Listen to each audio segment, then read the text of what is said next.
Welcome to the Flat Earth Debate Uncut and After Show. I'm your host Nathan Oakley, and if you are new to this channel, or you've not done so already, then be sure to subscribe, hit the bell notification icon and join button if you'd like to become a Nathan Oakley 1980 channel member and keep up to date with the Flat Earth Debate. If you would like to support the channel, there is a super chat that runs alongside each of these shows while they premiere, and there's also a PayPal, Patreon, crypto and thanks button in the info box below the video. Speaking of Patreons, I'm going to do a quick shout out to all of you who do support me on Patreon, so a massive shout out of thanks and appreciation to Jason Hornsby, Christoph Fournier, John Travolta, JMails24, Unamento, M, Iron26, Endless, Goldie McKiernan, Retro Bill, More Books, Cannabear, Fiber Oats, Bogey, Michael Kahn, Rob H, John Kays, Patrick Gunnels, Banter, Will Brax, Mel B Styles, Troy Shuker, Hairy Blade, Mobile Max 777, Neo the One, Rob W, Open Minded, Reese Pound, Dal West Watson, Maria Nealands, Unbelievable Productions, Blue Ridge Ranger, The Real Gabster, Abraham Mohammed, Skeptic 936, Life is Short, Texas Mike, David Wayne Foster, and Dank. So another massive thank you to all of you for supporting me on Patreon. Now I will hand over to whoever is in Discord and Google so you can enjoy their dulcet tones while I set up for today's live show.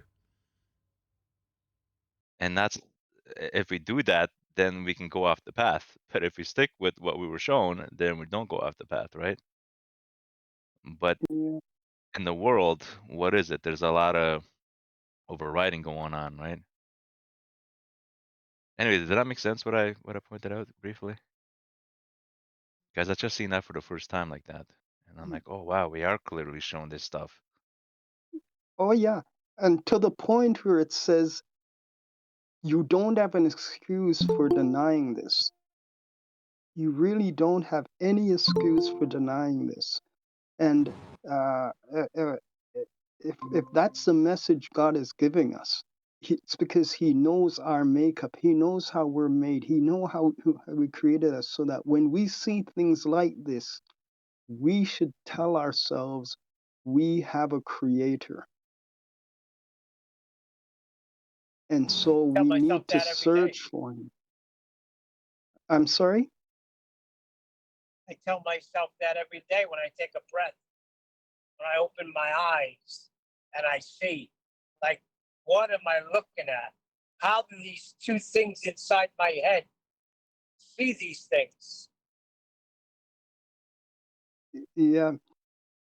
I believe there was a debate once where someone was asking QE about Jesus walking on water. Have you seen a miracle? And QE said to him, and it was perfect. He says, look in the mirror if you want to see a miracle. And it really shut the guy up. He had to admit that, yes, he's living a miracle. His life is a miracle. Yeah, I was talking to this, what do you call the eye doctors? Optometrist? And he was saying that it baffles them, the eye. Yeah. Yeah. And so, again, this is why I keep looking at this thing, because I feel that as Christians, if we depend on a scientific verification for God, it can let us down, because I don't know how a manipulation of light can turn into something spiritual in front of somebody's eye. That's what, is speaking to them about God. I don't know. I've never seen the experiment done. I listen to it. Honestly, I go back and I listen to QE stuff time and time again, and I just don't get it. But I feel that, even if I do get it, and I would be sort of hesitant to use that as a bedrock for my faith, because some guy can come up with a experiment in the lab and says, you know something, we were wrong about this stuff. And the fact that there are different interpretations of what went on in that is again, if it works for you, fine. I'm not here to take that from you. I'm just saying Yeah, but listen, I but just hold can't on, get it. hold on, relax, slow down. As a believer, we don't look to that. I don't need that. My own testimony tells me there's a creator. The heavens declare the glory of the Lord. The firmament shows his handiwork. Day unto day utters speech, and night unto night shows knowledge. You don't look for them scientifically. I mean, what is science anyway? The philosophers got together and came up with a system that's actually great, right? Empirical. But the creator does not need science. At least for me, I don't need science to prove the creator. No. But can you have science without certainty? Well, you always got to do that, John. No, you can't. The method itself forces empiricism in the user. So you've got to have. Right. So, Come on, John. so if certainty exists, those people who would assert there isn't a God are in trouble.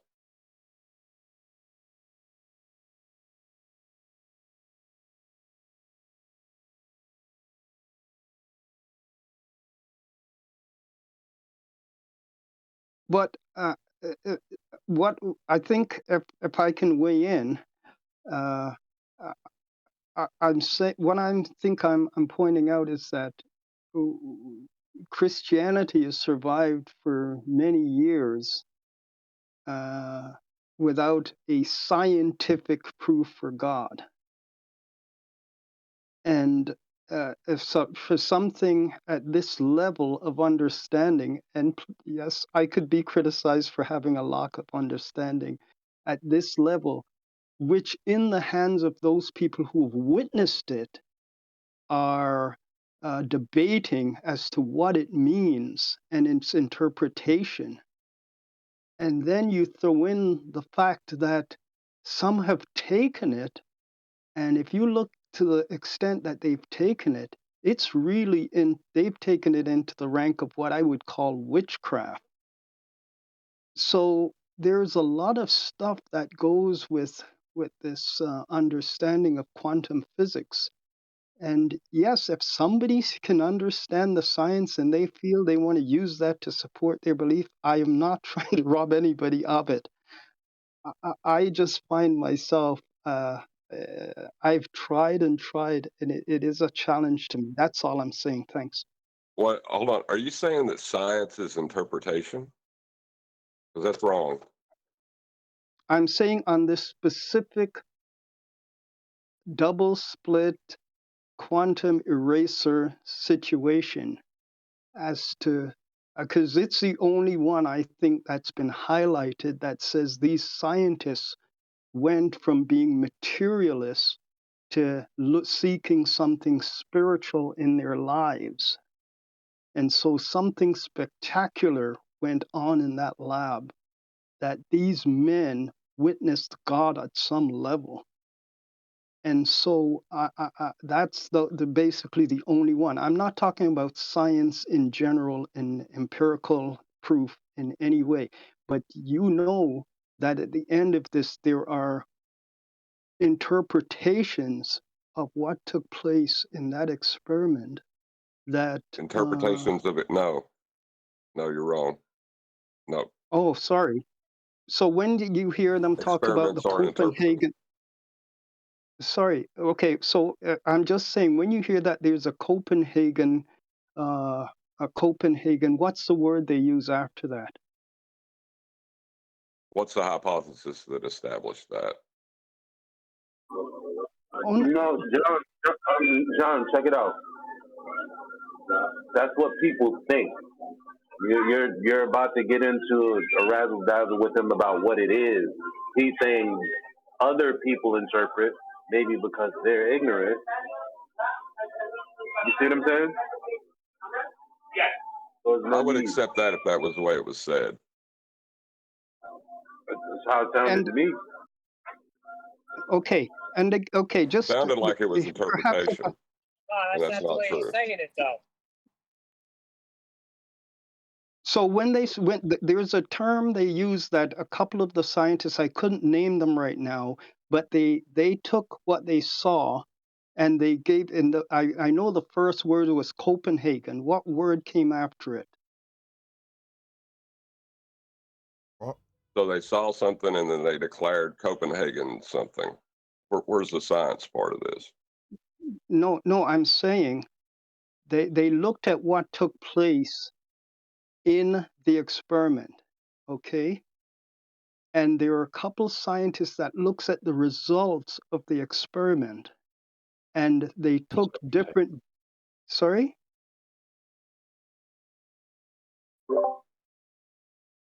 I think the word you're looking for is interpretation after Copenhagen. Thank you. That's all I'm saying. There's Right. this interpretation, and there are other interpretations of what took place. I don't know if that's Right. debatable. You're outside of science at that point. That's correct. But However, we are talking about What is- something scientific, we are, something but science. the same goes for the interpretation after the fact with the double slit experiment. You can interpret, you can read into it and make logical inference when it comes to God.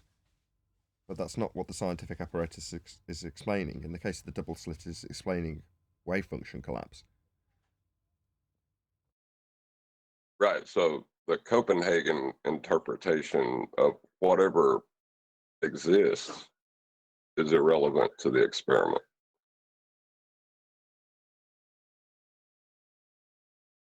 Okay. Like I said, I'm still on a journey with this gentleman, so your understanding is ahead of mine. But I'm still learning. Thanks. Never thank us. That's what we're here to discuss, and you're not ignorant of anything in that regard. The fact that you're asking the questions is good. So great. Oh no, you're sorry. The interaction is very good when I hear different viewpoints and even get challenged. Oh no, this is the value of your panel and what goes on here. And no, it's yeah, it's good. Yeah, I'm thankful for it. The scriptures teach that God is a spirit, and they that worship him must worship him in spirit and in truth. Light is used as a metaphor for good and righteousness. Darkness is used for evil. So when you're taking actual light, photon, and doing the quantum double slit, you're dealing with a created thing, light. Who created it was the spirit, God. Well, the Copenhagen interpretation is a loosely knit, informal collection of axioms or doctrines that attempt to express in everyday language the mathematical formalism of quantum mechanics.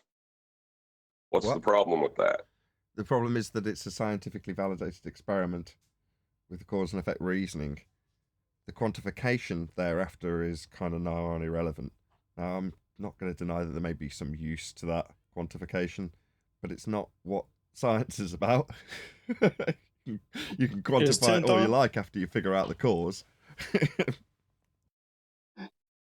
We always get to this point where it's about time to start this discussion, but I think that 10th man talking about light in this context, and if I were to say to you that men have manipulated light in such a way that they've seen a miraculous display in a lab, I think that's worth a discussion on another day.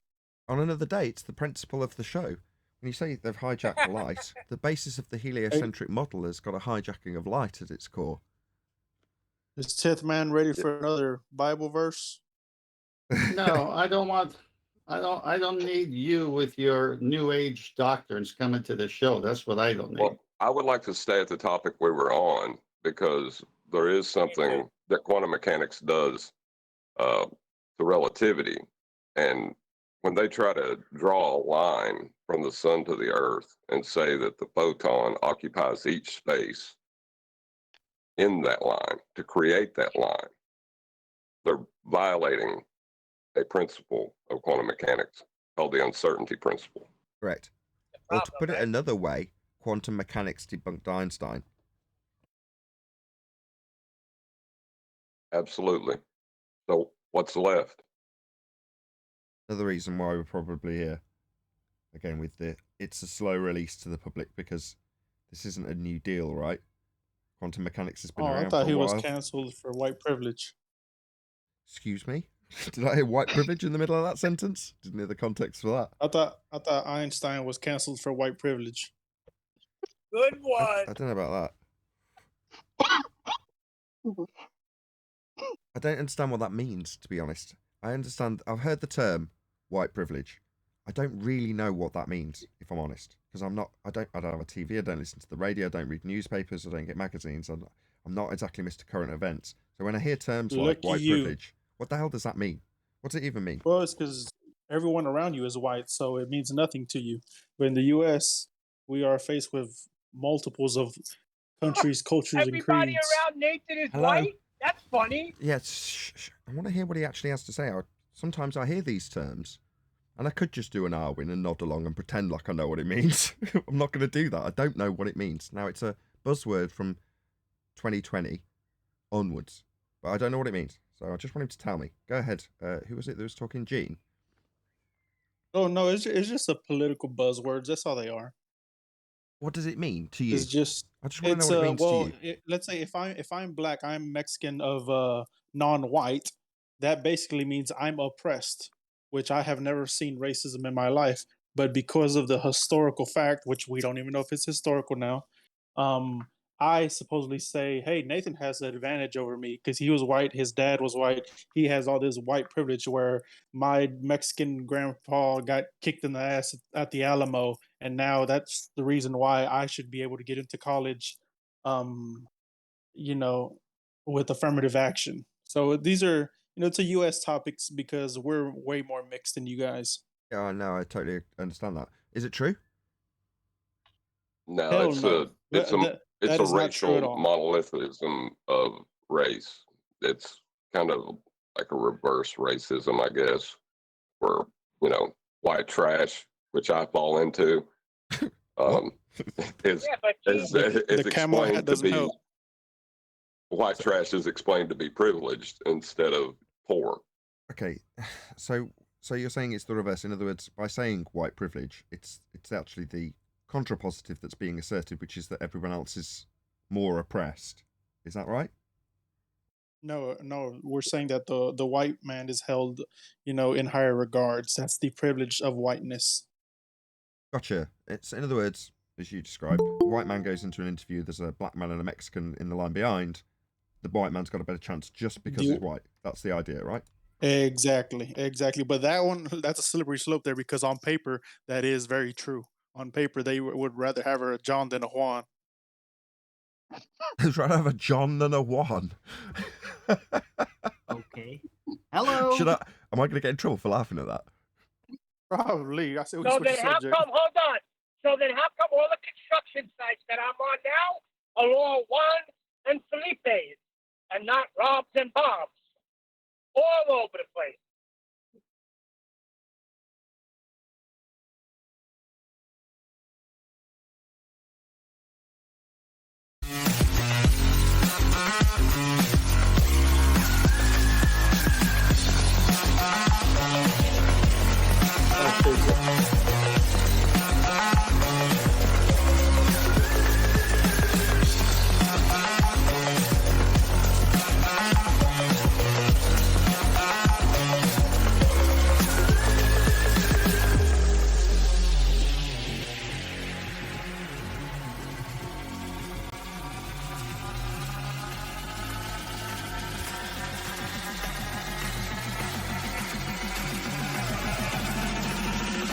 Welcome to Flat Earth Debate Live. I'm your host Nathan Oakley, and if you are new to this channel, or you've not done so already, then be sure to subscribe, hit the bell notification icon and join button if you'd like to become a Nathan Oakley 1980 channel member and keep up to date with the Flat Earth Debate. If you would like to support the channel, there is a super chat that runs alongside each of these shows while they are live, and there's also a PayPal, Patreon, crypto and thanks button in the info box below the video. Most importantly, if you'd like to join the discussion, simply mute the page you are currently watching, then click the link in the info box below this video to join the panel and express your views on the nature of Earth. If you do join, please don't swear. If you do, you'll be ejected, and if you are, please don't try to rejoin the stream using stock accounts. You'll be warmly welcome back on the next stream. Please also share the show on social media. Sharing the show obviously increases the live audience, but this in turn increases the chances of a more diverse panel, so please share the show on Facebook and Twitter. Now we are joined by Arwin, Righteous Force, Refracted Curvature, 10th Man Rising, Neil, and a whole bunch of people in Discord, so welcome one and all. Hello, good afternoon. Hey. Yeah. Hey, good afternoon. Good morning. Want to respond? You want to refund for YouTube is what? getting in the way again. I mean, I don't think this literally panel is had Hey, to stop, go everyone. It's the manually start of a live to show. Nathan's channel, and then when I got there, then I got the pop-up notification. Oh, Okay, I didn't really understand that, but that was good. We were discussing racism in the pre-show. Did I say that correctly? Racism in the pre-show. So if I you don't wanna check think that out, this there's a- panel is diverse enough. I don't know, it's me. I'm black. why not? What do you want? It's- Anyway. it's a one. I'm a trans female lesbian who presents as male, so you can't say that. Yeah, It's very a diverse. Black wonderful Muslim panel. helicopter. You identify as a helicopter? There you go. How much more diverse do you need? A black Anyway. Muslim helicopter. Do you experience Coriolis deviation? Okay, can we move on from the race bit now we're in the live show? Allah be praised. May the many arms of Ganesh embrace you all. Jesus saves. Let's move on. Only one true Praise God. Jesus. There's only one true God. All of the other, whatever they're called. Right, today, I think we've already got a video lined up by you, 10th Man, is that right? Yeah, sky's falling up. Okay, so obviously moving on with the same theme we've been on these response videos for about the last 5 or 6 days. This is obviously going to be gravity themed in terms of the up at 9.8 meters per second that the ground's claimed to do, I assume. What's the video called? It's, Gravity gonna is have heavy. February. it's going to have a great ending. Oh, okay. It's 22 minutes long. There's no way we are going to get through 22-minute video. No, you just, well, don't ramble on so much, but got to go to the end. I've got to. Okay, well, you're going to have to give me timestamps because there's no way we're going to squeeze a 22-minute video into an hour-long video. Because I've got to Nah, respond. just review it for Hey, 4 hours. Hello, Yeah. live show. Yeah, I have to respond. I have to pause it every 10 or so seconds. Do Otherwise, it. it's liable to get the channel copyright and struck. So pause it, but don't say as much. Is that the rule in the like? I want to like specifically the minute count because I've seen people talk for like maybe like the video will go on for a good minute or two and then they'll talk for like 30 seconds or whatever. Yeah. Let's not risk it.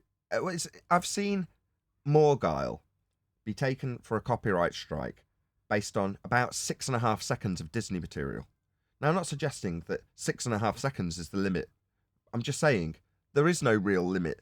It's whatever is imposed by whoever is imposing it and whatever they can get away with. And I don't want them to get away with anything. Therefore, I respond a lot. We'll give it a bash. Nathan, in context, this could be a 2-day show. Don't worry about it. I didn't say I was worried about it. No, just do what you're doing. And if you finish, you finish. If not, we'll continue tomorrow. Just do what you're doing. Keep your channel safe. Just do it. Stop stalling. Get on with it. Excuse me. Get to work, Nathan. I was Get to tempted work. to do housekeeping first because we haven't done a complete housekeeping. We should actually go through the housekeeping agree. questions at least once. Nathan's a union guy. The union guy. What does that mean? I'm hearing a lot of stuff that should be That known by me. I'm that sounding very means- dumb today. That means you apply to union rules. I didn't catch that, Neil. Say again. That means you follow the union rules. There are no union rules. If there was a union, it can't be union. I can't individually be unionized. Can I? Your panel is very unionized. Could be a unicorn. Okay, right. Let's just. Oh my gosh, hurry up. This is a terrible start to the live show, I've got to be honest.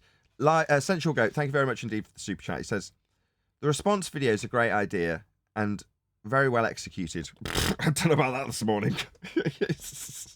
Hasn't got off to a great start. Are we going to do housekeeping or not?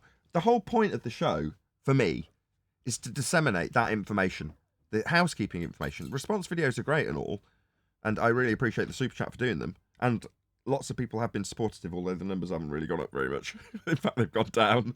But there we go. I think do housekeeping and then response videos. It's simple. Just get on with it. Well, why are you so keen? Don't worry about it. We can do this housekeeping tomorrow. I didn't say we can do housekeeping tomorrow. I said you could do part 2 of the show tomorrow. Check it I out. didn't say how. Getting heckled from the sidelines. There's loads of videos. They've all got housekeeping. We don't need it again. I say do housekeeping and do the show, and if it needs a part 2, do housekeeping tomorrow and finish part 2 tomorrow. Yeah, I'm keen to discuss whether or not we do housekeeping for another 4 or 5 minutes. This is gold material. I mean, why you're not? a troublemaker, man. You're a troublemaker. The lore of physics has it that, in 1589, Galileo dropped different masses from the Leaning Tower of Pisa. Did he drop gases? Did he drop any gas-based masses? Demonstrate that all objects, regardless. Oh, we're getting heckled already. We're only 11 seconds in 10th. Well, because maybe perhaps you can ask the housekeeping questions as they become relevant in this, if they do. That's all. Oh, that sounds easy. Well, you can do that, Eli. When you hear a relevant housekeeping question that should be asked in response to a random gravity video, then you feel free, man. You be my guest. Any evidence of gravity with that? No, what is math? There you go. There's a relevant question. There was 2, one after the next. You know, I take it all back, Eli. There's 2 relevant questions that sit in housekeeping, right? I had Neil first. Hold that thought, John.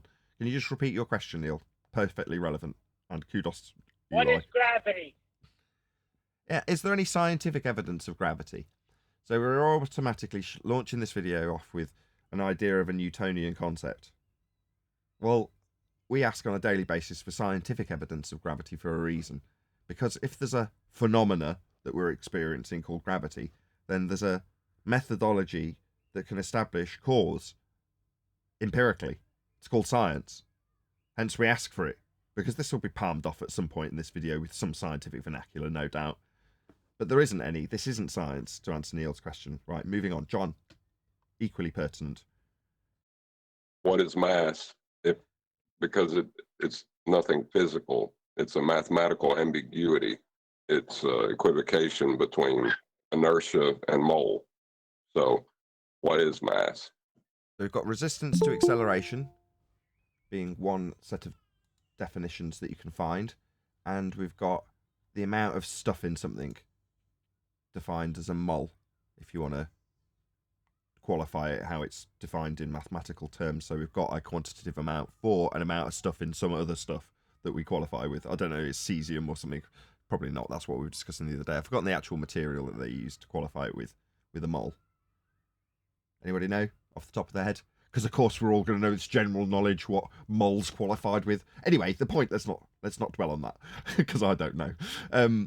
It's equivocation fallacy, exactly, John. So you've got 2 different definitions used in different contexts at the same time for the same word. So mass, what the hell's that? Regardless of their constitution, accelerate at the same rate towards the Earth. Does gas have, in quotes, air quotes, mass? Well, in their world it does, yes. Right? Gas has weight. Well, okay. Gas go down, go boom boom, like these balls. No, gas doesn't behave that way. Do these balls behave the same way if you drop them in the medium of water? No, they don't behave that way either. So we're talking about specific relative density disequilibrium at the top of this tower, the Leaning Tower of Pisa, and the disequilibrium returning to whence it came, i.e. perceived equilibrium, fall arrest, whatever you want to call it, after the balls have been dropped. But they had to get up there in the first place. Quite a lot of energy was involved in doing so. And then they displaced the air that they were pushed up through when the energy was involved to get them up there. So what we're talking about is displacement of air. An experiment which would help inspire new... I don't know, you guys can't see in the G+ panel, but they just literally showed a ripple of water for the transition. How appropriate. laws of gravity. Okay, so we are literally going to be a 3-day show. Law of gravity. No. It was never a law. See, laws describe things that occur always. Right? Laws of nature. For instance, energy cannot be created or destroyed. Right? That's a law of nature. It'll always change. It won't ever be created. It won't ever be destroyed. Law of nature. We can observe that always. Hence, it's a law. Gravity, this notion of mass, what the hell is that? Attracting mass, whatever the hell that is, isn't a law of nature. You can debunk it with gas behavior. Gas, in their descriptions, has mass. Is it going down, go boom boom at 9.8 meters per second? No, it isn't. Furthermore, it was superseded. Oh, go ahead. Hey, he also said experiment. Yeah. And you listen. Yeah, in this context, experiment requires a natural phenomenon to observe. Indeed. Hoisting some balls at the top of Eiffel Tower and dropping them isn't a naturally occurring phenomena. But it would take over 300 years and a little prodding from Einstein. What? How has Einstein got anything to do with this? He superseded this. I was about to go on to say that Einstein superseded it. Was it 1915? No, definitely not. He superseded it. He didn't give it a poke or a nudge along. He worked in a completely new geometry. For physics to realize that this interpretation... Sorry, physics doesn't realize things. Physics is the study of the physical. That's what physics is. It's not got a brain. It doesn't have epiphanies or realizations. Was wrong. Sorry, he realized they were wrong. No, we realized they were wrong with gas behavior. He came up with a new pseudo-geometry. Indeed, if Newton and the theorists of his era had looked a little more deeply into their... Or if they'd have done a bit of experimentation, i.e. true science. Theorists? Sounds like they're developing theories. What, like scientific theories based on validated experiments? No, they definitely weren't that, but this word makes you think that they're far more valid than they were at the time, when they were being punted as quote-unquote theorists. Their own laws. Their own laws. No, laws of nature describe things that happen always. These pseudoscience clowns had their laws that further went on to be debunked, including Newton's. They might have realized that it was Galileo, the Tower of Pisa, and the ground that were accelerating up. What? Oh, God, should have known it's in the title. But bloody hellfire. 10th, you can take over from here. You must have something to say, as you pick this. So the Tower of Pisa has a speed now. That's going to be awesome. This is one of those videos where you're just going to have so much fun, and then at the end, it's going to be one of those confessions again. Wait, sorry, Nate. I'm waiting. No, go ahead. I was just going to say, can this top the atomic double clocked squirrel? Is it going to tie? As it stands, is it going to top that? Well, it's actually nuttier than that chocolate. Nuttier than that chocolate. Awesome. Okay. We got a picture of the Tower of Pisa, Leaning Tower of Pisa, right, which you may or may not be familiar with, but it looks like a rocket in this picture from above. So they've just told you that the ground's moving up, and then they've got like a rocket-esque Tower of Pisa, looking beautiful. I must admit, they've just cleaned it in this imagery. Along. Or is that? Oh no, it's CGI. This is dialect with the sky is falling up. Well, they'll really convince you of anything if you're a heliocentrist, won't they? The sky is falling up? Okay.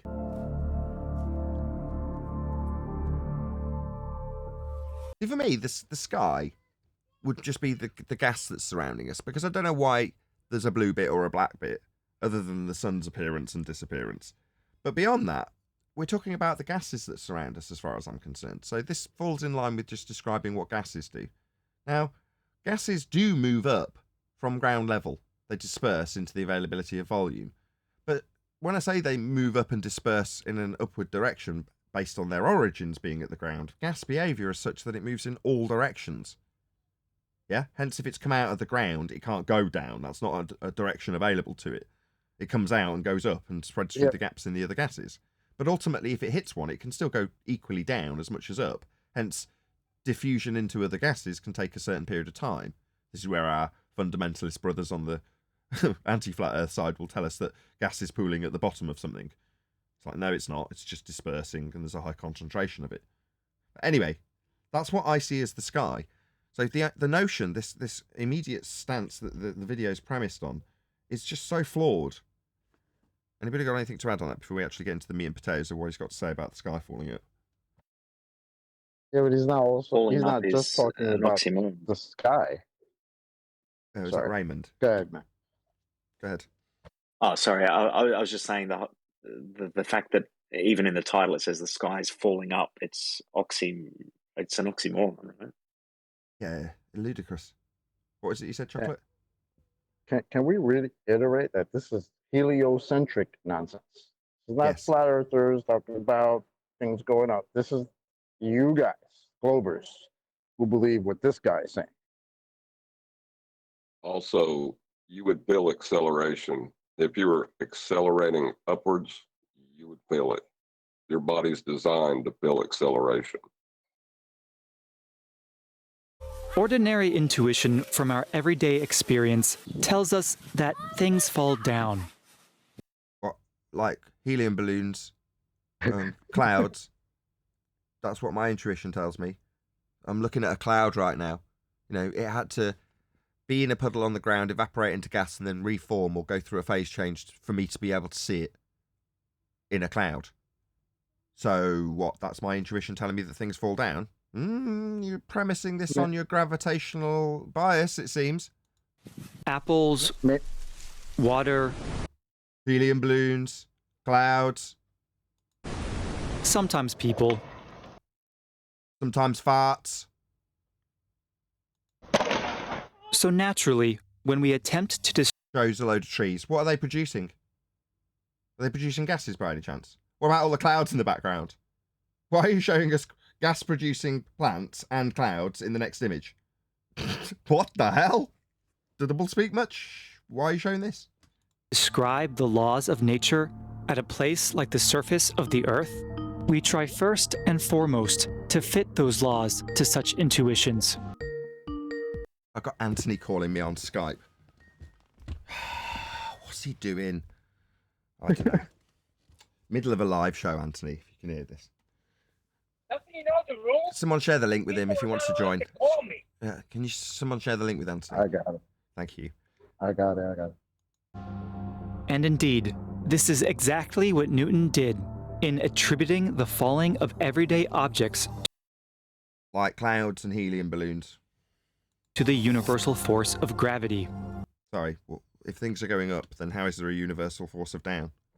I've just contradicted you with several examples, two of which were shown in your own imagery.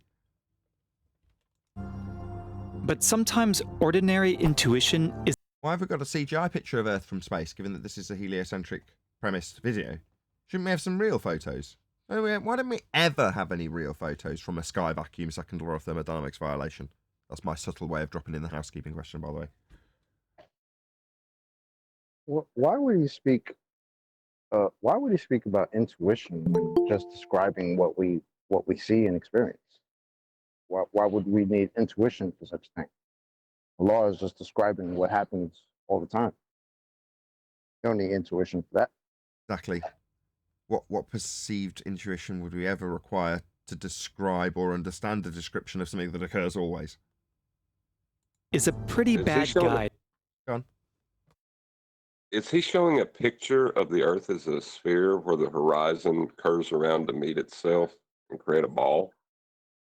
Yes, he is. Is the horizon Earth curve? No, we've debunked that.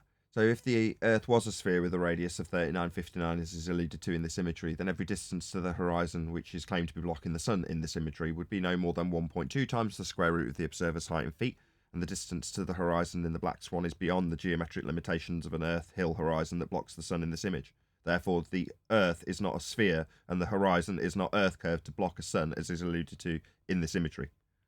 Nice one. Getting the housekeeping questions in there, Eli. You proud? He's obviously gone home. His job's done. And it can take a little deeper reasoning to sort the truth out. Reasoning? No. When you describe things, you just describe them. You know, they're really eloquently described in the laws of nature. Take the concept of time, for instance. Really? We're going to accurately describe it as conceptual to start off with. Man, you're flying in the face of the guy yesterday in La La Land with his imaginary dimensions. Just straight off the bat, it's a concept. Wow, first thing we've agreed on. Classical physics defined time as a mathematical absolute. Doing so because this was in keeping with everyday intuition. Okay. It doesn't matter how it's defined or described. This concept, as you accurately depicted it with the word on screen. Does it matter? Does it affect it? Does the consensus have any alteration on it? No. Is this what's on screen now, Big Ben? Is this time? No. No, definitely not. No, this is a man trying to describe time, which is a concept with gears and mechanisms. So we can track things that move in the sky, the passage of night and day, and things of that nature with a not that great concept. But some philosophers weren't happy with the assumption that all clocks everywhere must tick at the same rate. Sorry, what a minute ago we were talking about time and its concept. Now we're talking about how clocks tick. So has anybody picked up on the fact that they've now had a subtle bait and switch? Go on. I was going to say that's the okie doke. Let's go from talking about the concept to the actual technicality of the device we're talking about. Just noticed that he's just said that some philosophers were not happy with the thought that all clocks must tick at the same rate. Philosophers being the key word, because like philosophy is basically another word for pseudoscience, because you can philosophize about anything. But if you're going to philosophize about something, then is that science or is that just ideas, spooky ideas at a distance? Because that's all it really is, philosophy. Well, it's worse because it's spooky ideas at a distance about technology and how it functions. How does a clock tick? Well, it's based on how a man made it. So is this a natural phenomena for us to put it through the scientific method? No, we're talking about technology, clocks. But he's subtly juxtaposed time, a concept, with clocks, a technology. Now we're going to be talking about how the technology will presumably move through a different rate in space and time, blah, blah, blah. Yeah? But we're talking about technology now. We're not talking about science or philosophy. We're talking about the philosophy of technology. And they asked that an Yeah? Didn't philosophers come up with the scientific method, though? They did. Let's say that's relevant, but yes. All right, so let's not lump them all in there then. Because they did come up with something good. Lump them all in there. So you've reified the empirical method developed by philosophers.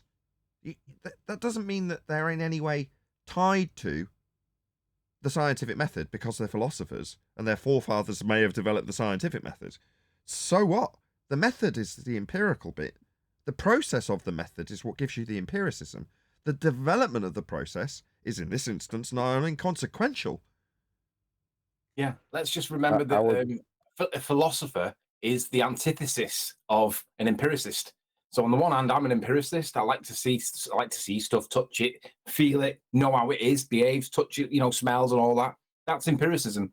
But philosophers, they're the people that talk about unicorn farts because they can describe it, but there is no empiricism to it. So philosophy is the antithesis of empiricism.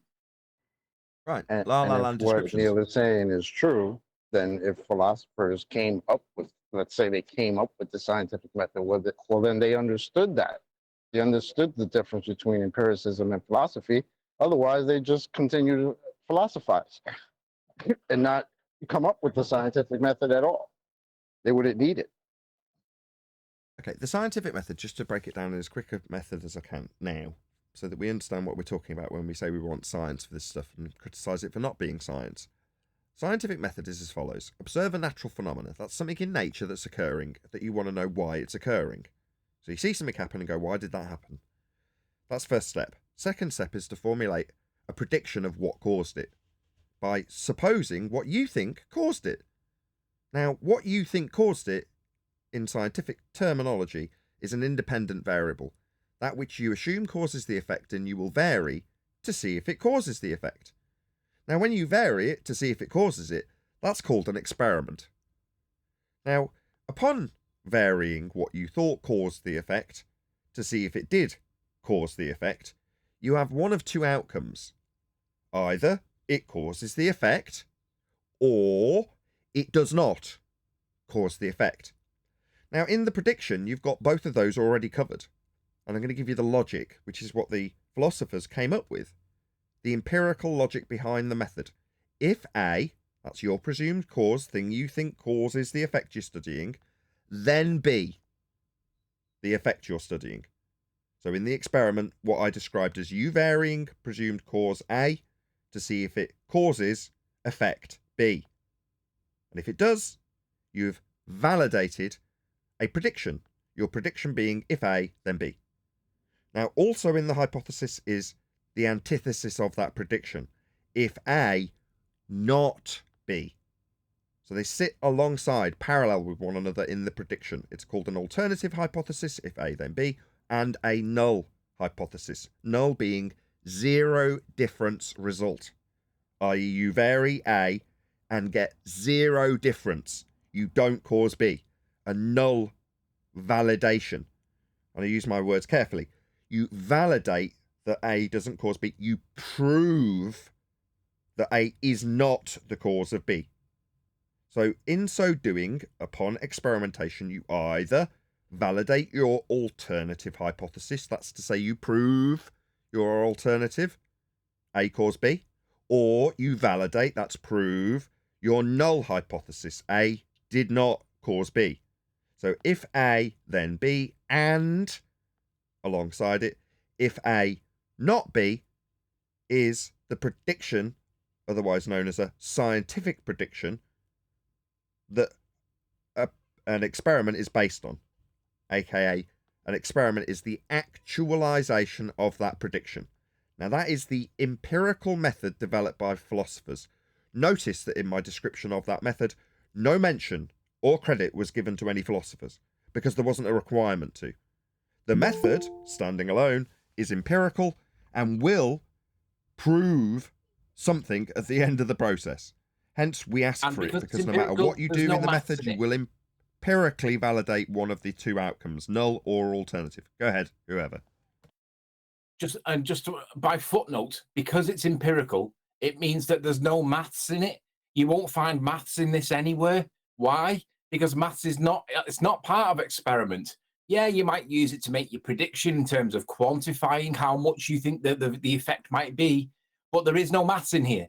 So when it comes to maths and science, it's not in it.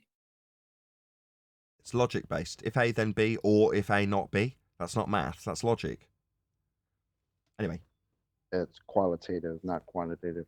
Yeah, after the fact, once you figure out what causes B to happen, so once you've got the actual cause of B, you vary A and it causes B. Once you know what that is, then, and we discussed this earlier, I can't remember if it was in the pre-show, then you can move forward and start quantifying how much of A or how much reaction in B. But if you've got the incorrect cause of the effect, so A does not cause B, what are you going to quantify? How much it doesn't cause it? You know, you've got to first actually have the cause of the effect. And in that process of varying something that's real, your presumed cause, in the hypothesis, and capable of actual variation by you, the researcher, when you're doing that, you're physically manipulating something in physical terms. That's why it's called physics. Yeah? Now, that's not mathematics. You're not in a conceptual realm of numbers describing things. You're physically manipulating that which you assume will gleam an effect that you're studying. You want to cause and induce the effect you're studying. Because once you do, you've caused it with the thing you varied. Physics, that's the physical, the study of the physical and natural world. Exclusively what we're dealing with here, and exclusively what is being claimed by the likes of astrophysicists and Newtonian and Einsteinian gravity. These are things that are claimed to be in our physical realm. Therefore, the purview of physics, not maths. Empirical operative definition be instead given to the concept of time. Who cares? It doesn't matter how you define it. That is, they demanded that clocks and time be defined via an experiment, which... Whoa, whoa, whoa. Clocks and time being defined by experimentation. This should be interesting, because we know a couple. Could actually be physically carried out, rather than assumed via a mathematical abstraction. No. Step one of the scientific method is observe natural phenomena. What's the phenomena we're observing here? What's going on? Why aren't we being shown something occurring in nature that we want to know the cause of? We're asking a question about whether or not time and / or clocks are going to be defined in a certain way. After Einstein provided exactly the specifications for such an operative definition of time, he provided specifications for a definition. Who cares? In his 1905 land... Go on, John. That's nonsensical. Like, a definition is just a definition. Like, specifications are the definition. I don't see where he's going with that. I want to fax you through the blueprint for the definition. Landmark paper, Word the theory of special relativity was born. It's not a theory. So a theory, to expand on what we just talked about with scientific validity being offered to a cause and effect relationship that's been supposed and then validated through systematic experimentation or hypothesis tests. Once that's been validated, i.e. A cause B, you can then form a theory. In scientific vernacular, that's what a theory is. Now, he's using scientific words, so I feel no guilt, and knowing full well what this subject is, to call foul. No, this isn't a theory. And in consequence, time was shown to be a... Really? See, I just asked where it was being shown as a natural phenomenon. Now he's just telling you with 2 clocks on screen that time's been shown. You can't show time. Show me a bag of time. Did I see it? Was it on screen? Is this time on screen? No, it's a couple of clocks. Notice how we had a hourglass, another form of clock, and a clock to describe what time versus and or clocks were. Now we've been shown time. You haven't been shown time, ladies and gentlemen. He's just lied to you. A rather extraordinary counterintuitive phenomenon. Phenomena is something occurring in nature. Let's see if that's what gets shown in the next 20 seconds. Likewise, applying an operative... Oh, he just showed it. He didn't say it. He showed 2 moving clocks, and it just said on screen, moving clocks.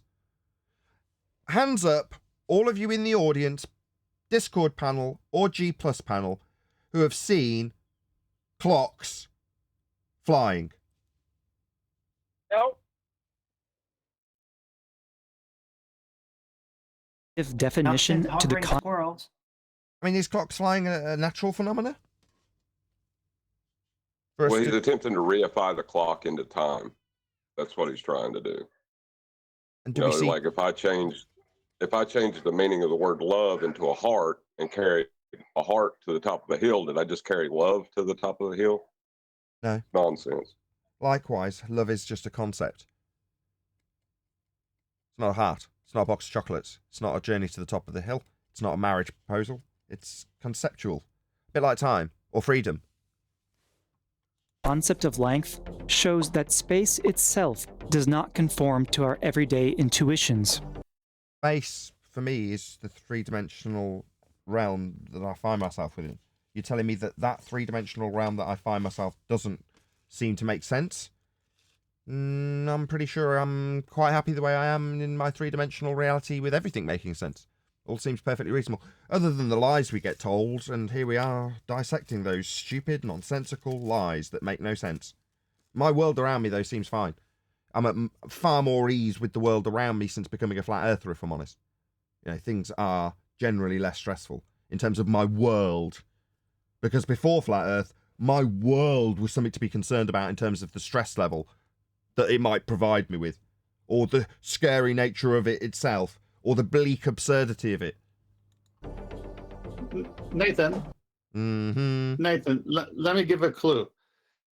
Every time he says general intuition, start marking how many times he says. He's going to revisit it at the end. And the general intuition is through our senses, what we see with our eyes, what we feel. He's saying all this in purpose. He's setting us up for something. Just remember that. Keep going. But what happens if we apply an operative definition to the concept of motion? He's asking, what happens if we apply, sounds like something physical, a definition? You mean if we talk about it for a bit? What will happen in physical terms, in terms of the thing that we're describing or defining? What will happen? Absolutely nothing. We could sit around all day doing that, and literally nothing in our physical realm would have any effect on it. It just wouldn't make any difference whatsoever. Specifically, acceleration. Indeed, not long after developing special relativity, Einstein himself considered this question. What question? The context of asking whether a man falling off a building could measure his own weight. What? If a man falling off a building can measure his own weight? So what, like if he jumps off with a set of scales? Anybody got anything to Too say bad on he this? never tried it out. Maybe this is why the anti-flat earthers tell us to jump off buildings. Because their own rhetoric gives them examples like this, plants the idea subliminally in their mind that they should be worried about how much they weigh on a bathroom scale when they jump off a building. You know, that this is something that should be pondered like Einstein pondered it. I mean... why would Einstein be pondering that? What's the point of this? Well, it turns out there are a number of operative definitions you can give to accelerated motion. And indeed, you can apply them right here at the surface of the Earth. Okay, and? But only if... Come on. Just hello. Just say I think he's about to try and equivocate between a force of gravity and general relativity. I could be wrong. We'll see. If you're ready to accept... What the hell is this video? I'm looking at it like, seriously? You're just gonna show somebody just jumping off a building, not a parachute on their back or anything. Okay. That's what I said. It's like, we hear it in the very, very negative anti-flat earth realm. But then when you see that some of the garbage that you very keen anti-flat earth believer goes and looks for and will find, we know the nonsense reasonably well, or very well. And this is the nonsense, right? That's why we're reacting to it. But when you think about it, if you were looking for affirmation bias, and part of your gravy train of affirmation bias for your heliocentric religion literally contained examples where they're talking about jumping off buildings, dropping things from great heights, I don't know, just kind of plants a bad seed, maybe, especially as we get told to not breed and jump off buildings. Their astounding implications.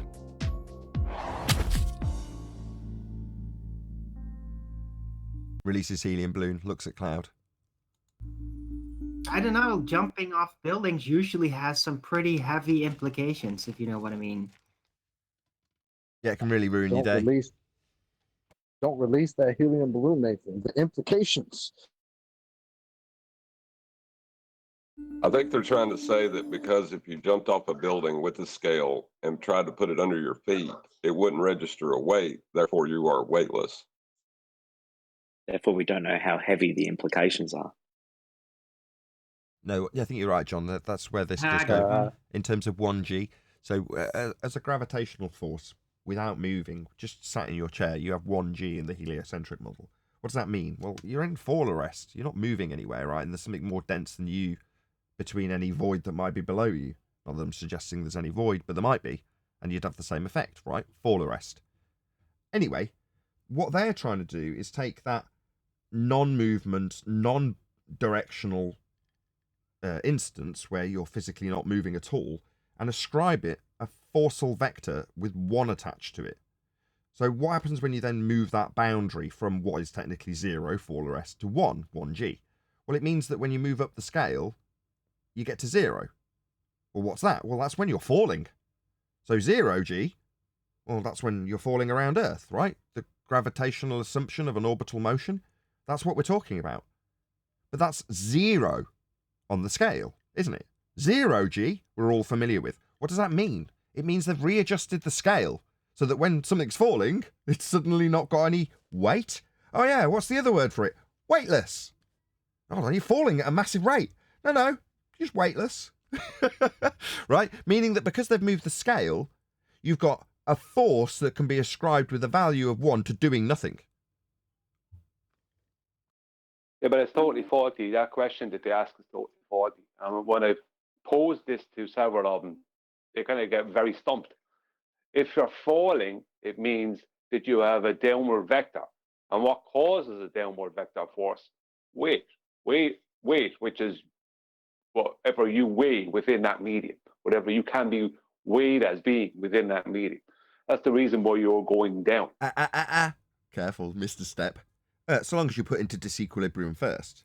Generally speaking, things regardless of their weight will be in equilibrium unless you force them out of it. Like taking a set of balls up to the top of the Leaning Tower of Pisa, just as an example. Obviously, you've got to force them into disequilibrium to claim down if they're more dense than the air they displace, in this example you're giving. But that's from a disequilibrium. Yeah, I don't disagree with that. Like, as I said, the medium, but the point being is that they want to claim you're now weightless. But if you are weightless, you wouldn't be going down.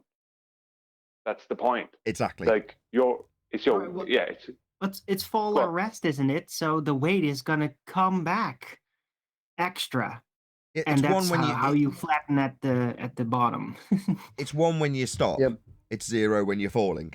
And Brian's point is to say that description of weightlessness is because, you've suddenly got no weight when you're falling? No, the only reason you are falling is because you're more dense than the air that you're in. Now, you can call that weight, Fundy, if you like, because that's what you'd call it. But it doesn't alter the fact that you're in disequilibrium to begin with to have this displacement, because you're more dense than the medium. Yeah, but remember the name of this video, right? The sky is falling up. So I'm sure at some point he's going to try to conclude with how this description of somebody falling down through the air is actually going upwards. So that should be fun. And whilst we're remembering the name of the video, the sky is falling up, how does that actually work on a ball? Because if Sydney in Australia is falling, the sky's falling up in Australia, and it's also falling up in England, and it's also falling up in America, the only way you can interpret that if we're on a ball is that the ball is infinitely getting bigger and bigger and bigger and bigger and bigger, because you can't have both of them, like the sky falling up in both instances, because that's a total paradox. You can't do that. So either, don't forget, Einstein's theory of general relativity is defined. It is an observation-based test, isn't it? It's an observation that things appear to move when they're not actually moving. That's a bit of refraction, a little bit of bendy light, right? But they talk about it in this context to confuse the shit out of you. And the sky's not falling up. That's got nothing to do with what actually the theory of general relativity says. What they're doing is they're applying the equivalence principle to obfuscate the actual point that Einstein claims, which is that light bends caused by mass. That's all it is. But this is all to confuse the shit out of everybody, so nobody knows what gravity is. And they revert back to the default position that it's a force, even though it's not been a force since World War II. It's a joke. World War I. Right. But without the force, you can't model anything. So two things. It's just a bunch of blabbering. Before you all buy into Anthony, who has been led nicely in terms of this sky falling up and the heliocentric assertions and the byproducts of Australian down being our antipodal up. Well, yeah, but you're into begging the question about how the sphere Earth would work with this. That's the main purpose of it making sense or otherwise, that you can argue about how it makes sense or doesn't within the heliocentric model. Now, contextually, we're there anyway, but Anthony's absolutely spot on. Obviously, you're going to be prefacing it with your understanding of the heliocentric model. Therefore, it's purely designed to confuse when you've got a non-force force of gravity in the current ideal world of non-phenomena. So how do you combat this? What's the shortcut? As opposed to what we're about to launch into, which is why I've stopped Arwin and Anthony, which is you can discuss it in the heliocentric nonsense and how it doesn't work within the model. But the shortcut is much, much, much, much, much better, which is to say that what's the phenomena being studied? Why do we ask for scientific evidence on a daily basis? Well, it's because there's a methodology that has a first step of observation of natural phenomena. Well, it's made at least 2 minutes worth of disclaimers about how this is conceptual and mathematical and not physical. So therefore, what's the natural phenomena being observed? Before we get into the problems within the heliocentric assertion, it's like, no, let's just get to the science of it. What were you observing happen to make this assertion? And then what did you put in your hypothesis? Falling. Go on. Well, things falling. That's what the whole premise looks is. Looks at cloud, releases helium balloon. This was debunked 107 years ago, right? It was superseded for a reason. Why? Well, because it doesn't comport with reality. It was described, and this guy described it as a law, like a law of nature always happens. What, gas go down, go boom, boom? 9.8 meters per second squared? No. Doesn't comport with reality. Definitely not a law of nature. Can I point out again, like I pointed out before real quick, and I said, remember, heliocentric, this is your model. This is somebody on your side describing your shit, right? But again, remember the straw man that we always have thrown at us. The straw man model of a disc flying upwards at 9.8 meters per second squared. Like, remember, that's thrown on us. None of us claim that. But here's your man, Mr. Heliocentric model guy, who's describing your model in that way. So let's be aware of that before you come at us with, oh, you live on a disc that's flying upwards. That's you. Okay? Thanks. As it is written in his Principia Naturalis, Newton's first law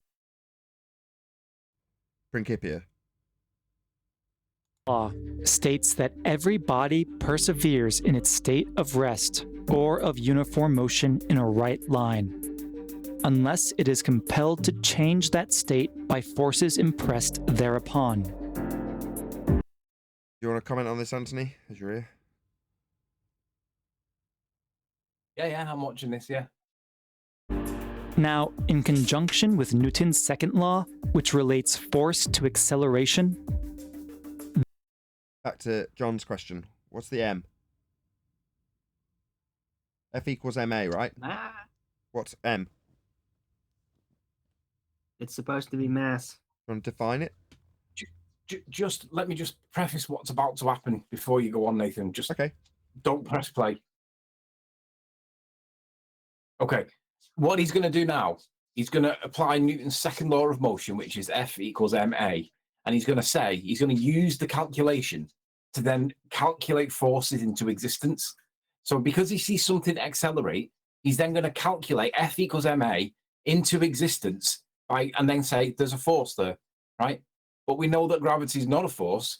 We've been told that numerous times. Even people like Fight the Flat Earth reluctantly accept that it's not a force. So what is the purpose of calculating a force when it isn't a force in the first place?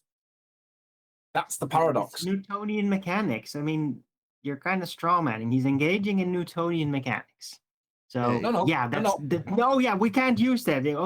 It's supposed to be an explanation for gravity. Well, there isn't any. I think what I was trying to say is this is coming from a gravitational perspective that's modern. Therefore, I think even though you're right, Anthony, he's about to take this apart. So I'm sure you're right, and you've called it, but I think you might find that he's actually going to take the opposite view. We'll see. I don't know either, to be honest, but we'll see, Arwin. You might be right. Just to correct Darwin, I'm not straw manning. I'm actually preempting what he's about to say. I've not seen this video, so I am straw manning if I knew about it, but I've not seen it, so I'm preempting what he's about to say. That's fair enough. Nathan's saying it's not going to be that. We get that. We get that. Well, my point we is, get that. We get is that. that You're going to these ruin the mechanics are flow. pretty Let's just foolish. discuss this point for 10 straight minutes. Why not? No? Oh, Yeah, okay, we all yeah, good to move yeah. on? This implies an obvious way to detect true motion by measuring whether a body deviates from rectilinear uniform motion. So it's just showing a ball being dropped. All right. About a puddle evaporating or a helium balloon going up. I mean, if you're going to use a ball, why not use a helium balloon? Would it have the same motion? I don't think so. Seems like you're ignoring quite a lot of the way the world works to make this example. Let's apply this to an observer on a rocket ship. Why? There are no rocket ships. What, in a sky vacuum? Is there any evidence that the sky is a vacuum? An area of volume for gas to needs fill? to get into space first, so to slip that in that fictional medium in order for you to accidentally wander into La La Land, into the Narnia closet. Nathan, we experience gas pressure, so the sky cannot be a vacuum. So what's this example? Should I just start talking about Narnia? If we're in Narnia, then Aslan will whatever I then make up. It's like, well, why would we transition to this CGI image of a rocket ship in a place that isn't real? We don't care what Aslan does in Narnia. Who, say, is unaware of their state of motion. So we're in a La La Land where people don't know which direction they're travelling, even though our bodies are acutely designed to know exactly that. I don't know, I really don't buy this. I'm not in Narnia, I'm in space. And my body knows when I'm moving. To try to determine it, they toss an object off of themselves. I've got an inner ear. What do you mean? It's like these canals that have got little liquid in them. Nah, you can't trust those. Can I not? They've stopped me falling over. Well, that's not true. Moving on. What is that thing in that chair? Oh it's been a year, right? And I'll just tell the audience, right? The reason I've just stopped myself saying that, I was like, my inner ear stopped me falling over. For some reason, in the middle of the night, I woke up in pain and blood, right? For no apparent reason. I think I got up to go to the loo or something, right? But for the last 12 straight months, I've been in agony. I'm still not fixed. I've got broken ribs. And every time I do anything with one of my children, they snap again. So I'm like, oh, it's all right. I'm all healed. Pick up a child. Snap. And you're like, oh, I'm in agony again.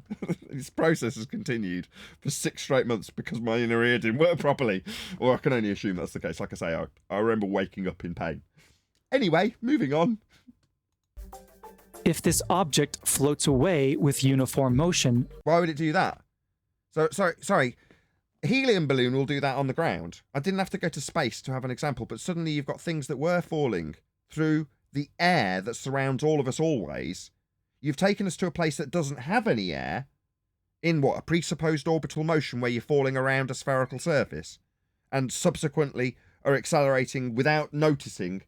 And then if you release your wristwatch, which is definitely a solid, in the trapped medium of air in the spaceship in Narnia, space, this is absurd.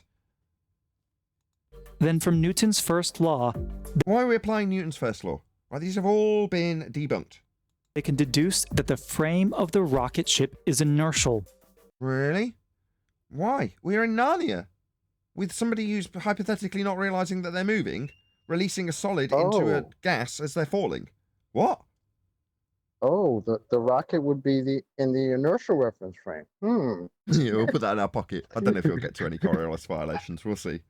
But yes, I need to get a point in because you keep saying this, right? Newtonian gravity, yeah, debunked. Absolutely, gas doesn't go down, go boom boom. But the rest of Newtonian mechanics, and even with the issues of it uses mass in its notification and all that, it still does stand mechanically. The laws of motion. That's why they've never been actually replaced as laws of motions as to how things work with forces and all that. No, they were not right. What do you mean they were not right? If you're applying hold on. If you're applying an ambiguity to a mathematical formula, you haven't done anything except applied an ambiguity to a mathematical formula. It doesn't make it right. Yeah, but it does describe how solids, at least, and liquids, basically how forces work with them, how it does balance out. You can pre-calculate, and then using just calculations, in this case, kind of nerdy, really predict the pathway of like an object moving in a course. Like Newton's. Right? So Like Newton's. you've equivocated objects and forces with mass now. Correct. And he's Yeah, but also I'm done it. leaving the mass out. And you've also done it in a hyperspecific medium, with a hyperspecific Yes. relation to the medium. So is that a law of nature, or do I No. just need to go underwater to violate it? Ergo, not a law of nature. They were not right. They were not laws of nature. I totally agree. And gravity, So the his laws of conception Newton gravity was were not wrong. right. Can we move on? Yeah, but that doesn't mean that everything It about means it they is weren't wrong. right. Can we move on? Yeah. Not everything about it was wrong.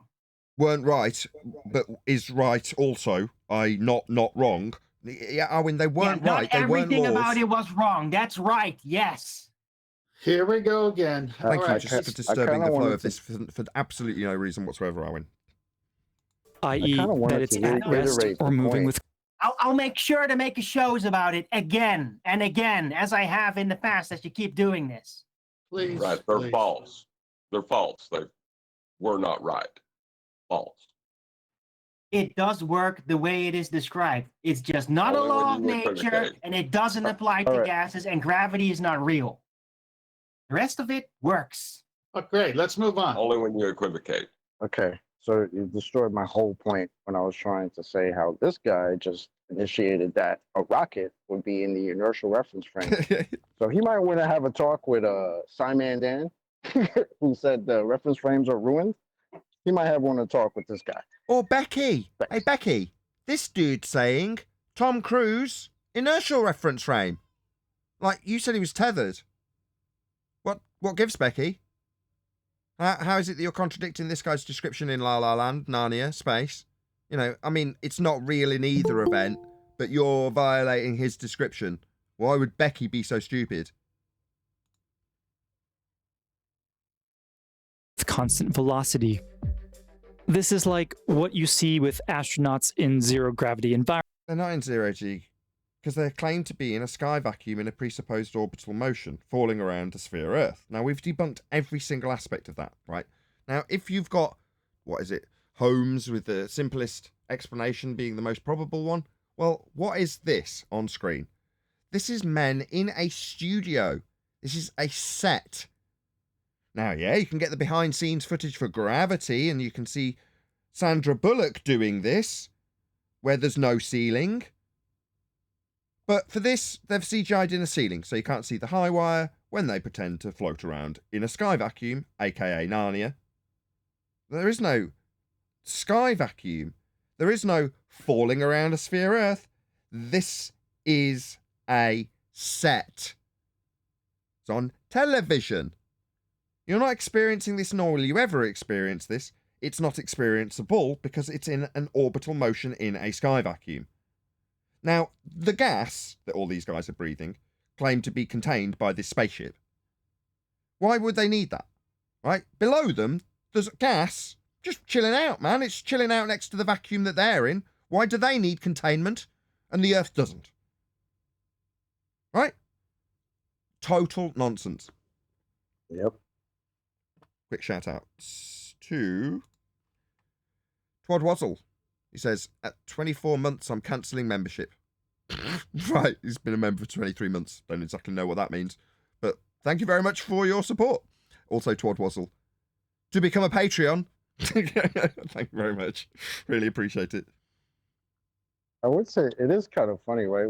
Now that you mention it, like every time the astronauts suit up, they literally prove that gas pressure requires a container.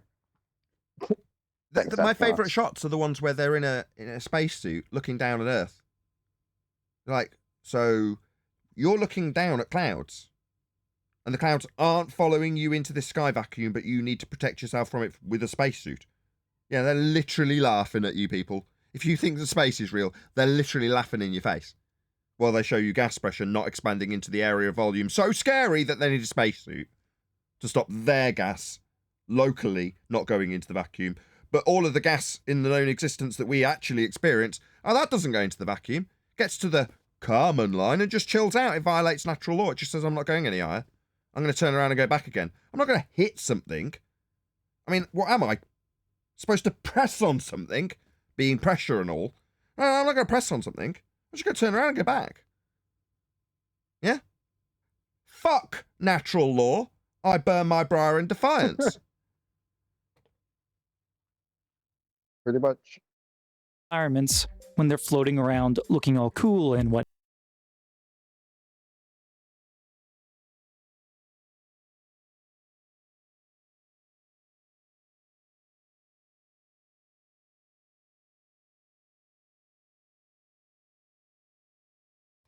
So they've got high wire. They're on harnesses. This is a thin piece of wire. You know, I know what a trapeze is. I've done a performing arts course. I know a high wire when I see one. Right? This is all this is. Men and women wearing harnesses with very thin wires with a CGI'd roof. If you want to see how it's done, go and watch Dilly Gill. Dillygil. Dilly Gill. Go and check him out. What he shows is how when they do the live link-ups, they've got two footage cameras. One slightly above the other. One taking crap images that doesn't show the ceiling, that's live, so they can have a conversation on their high wire where they do only basic moving, bobbing up and down. And then they've got the better quality footage that does include the ceiling that's CGI'd in afterwards, so you can't see the wires. That's it. It's just a magic trick. You're being hoodwinked with props and sets and CGI and wires. That's all this is. You cannot fly. You are not Superman. There is no space to fly in, like there is no Aslan in Narnia.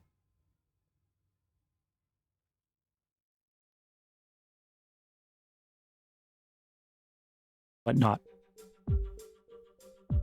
Now, if our observer tosses the object off themselves and it instead falls to the ground, then Newton's laws now imply that a force must be involved. But only if it falls to the ground. So, what about a helium balloon? What about a cloud? What about all the gas itself that he's surrounded by? Is that all going down? Is he sat in a pool of gas? Because otherwise, everything around him, surrounding him, which has got mass, according to your descriptions of it, is not going down or up. It's moving in all directions, violating this principle at its core. One that either accelerated the object to the ground... What, the air? Through the air? The air that's trapped moving around in orbital motion? No, that doesn't happen. Or one that accelerated the ground to the object. Right, so if we're falling in orbital motion, then you're saying that something will be pushed up. Like if you had some loose change come out of your pocket on one of those merry-go-round things that goes up and down. If you're moving up towards the coin after it comes out of your pocket, then the ground that you're attached to, in this case, I forgot what the name of it is, the chair thing that goes round and round, then you're moving up towards it. Right, but if Wurlitzer.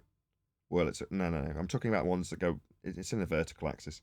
Anyway, it doesn't matter. The point is, he's saying that if you've got an accelerative motion, in this case, the accelerative motion that's being described is an orbital motion.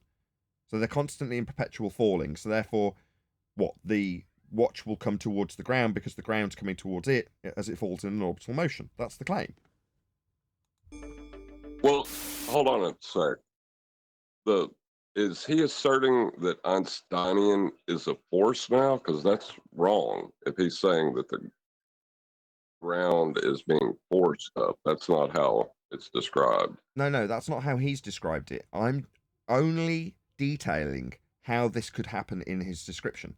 For the ground to be moving up, it would have to be in an orbital motion, i.e. the ground's moving.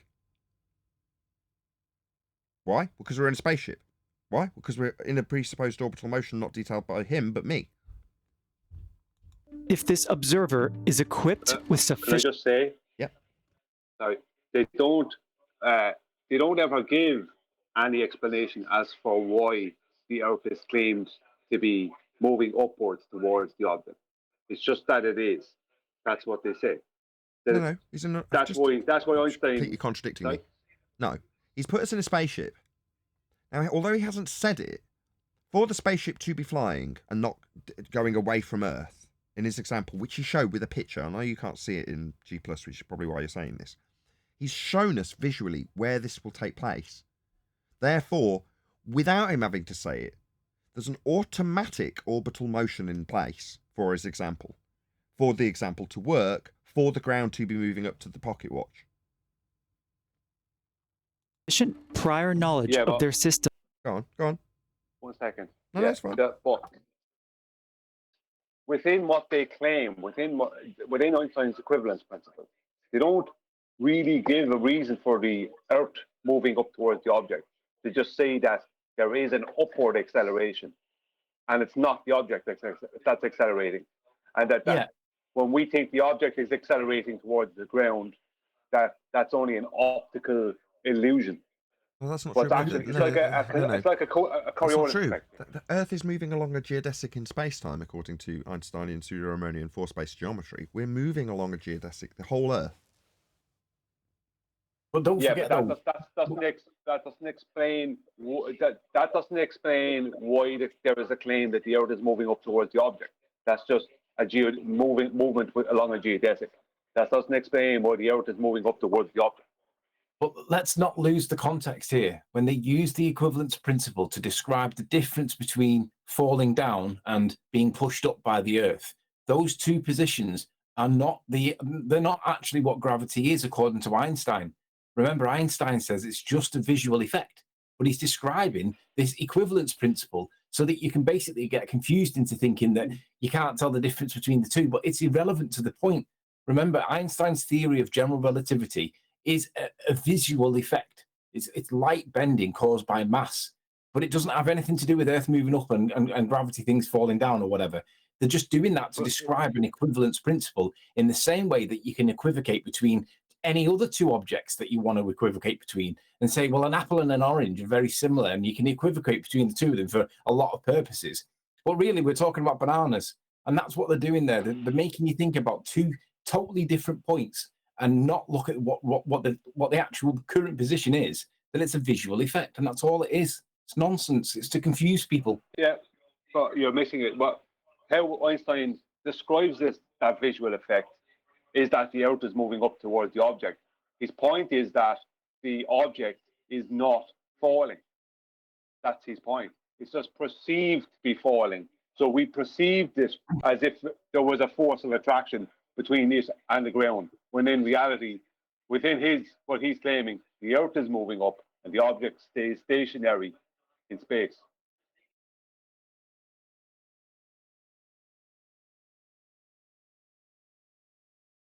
Quick shout out to Twadwazzle again. Thank you very much for all the super chats. Does this imply apparent deviation of the object? Yeah, that's why he's detailed the reference frames, Twadwazzle. Correct. But we'll come to that on a slightly different tangent when we do get there. And knows that their object contains. Should we carry on live? Is this worthy of continuing on the live show, or should we just move it to the after show? Well over live. Go a little bit more live, and then you can carry on. Type 1 in the chat if you want us to carry on with this live. Type 2 if you can care less. No internally acting forces. Pardon? I gave you a verbal 1. I said type 1. Type 1. Alwyn, you're on Don't the panel. type me. And isn't magnetically attracted to the floor or anything of that sort, meaning that it is a free body, they can rule out the possibility that the object was acted upon by a local force. What? For it to be in the example, it's got to have a massive amount of energy to put it there.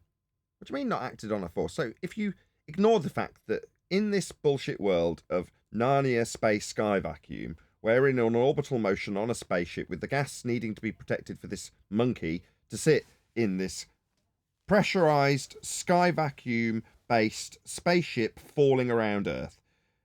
You're telling me that I've got to ignore all of that from the example to claim that no energy's been put into the system? What? What a crock of crap. Just ignore everything and focus solely on the example in this isolated scenario.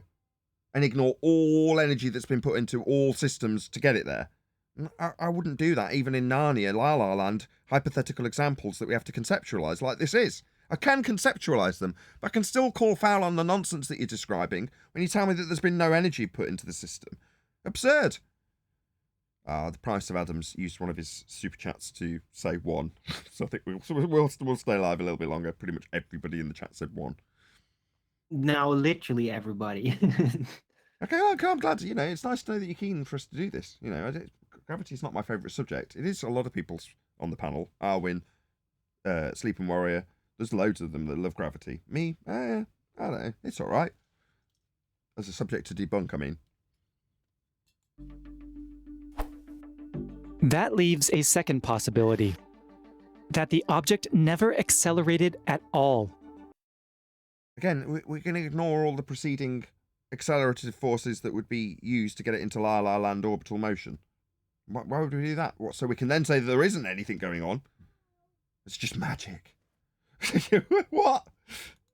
And rather, relative density disequilibrium ceases to be. Yeah. All of a sudden, allegedly, according to them. I mean, I don't think that's actually possible, but that's what they're suggesting. It's again, like I said with my coin example, although I can't remember the name of the fairground ride. It's like just because you're moving up towards something that's coming down towards you. It's like what if you ignore the forces of the whirly world that you sat on? No. We had to be in that example. No, just focus on you, the seat, and this cubic meter of air around you with the coins in it, and the camera moving with you in the seat. So technically speaking, that's just the only frame of reference that exists. No, just because the camera's attached to this that's supposed to be falling around a sphere Earth at a horrendous rate, having expelled a massive amount of energy to do so. What, I've got to ignore all of that just because you're not showing us any windows in Narnia? Oh no. Shout out to Skeptic936, who's upgraded his membership. In Yeah, but remember, we started all of this with ignoring, right? He started this by ignoring things that go down, things that go up or things that float. He's only talking about things that supposedly go down. So he's the one who started all this ignoring in the first place. Was the floor of... Would it not be a bit strange for, let's say, what they claim to be a rocket going off up into... I know that it takes an arc, but for it to escape the Earth, if the Earth is coming up towards it at 9.8 meters per second squared, how fast would it have to be moving? No. It's supposed to be. That's why I said I disclaimed it for him. It had to make this example. He's got to be in a Narnia sky vacuum in orbital motion. So he's not falling towards the Earth down. He's falling around the Earth in orbital motion. In his example, not that he's disclaimed that. Yeah, but the point I'm making is, let's say NASA, with their claims, they'd have to calculate within the thrust the fact that the Earth is moving up towards the rocket. So when that rocket is trying to take off initially, the Earth is trying to follow it underneath within these claims, within general relativity, within the equivalence principle. Yes, I see what you mean now. Yes, that's correct. That's a bit of an ask, isn't it? Not unless another rocket is taking off antipodally. Well, which way is it going? Oh, it's just expanding. This is supposed to be reality. Do you know what they say? Do you know what they say is the reason why? And I think it's what Einstein said.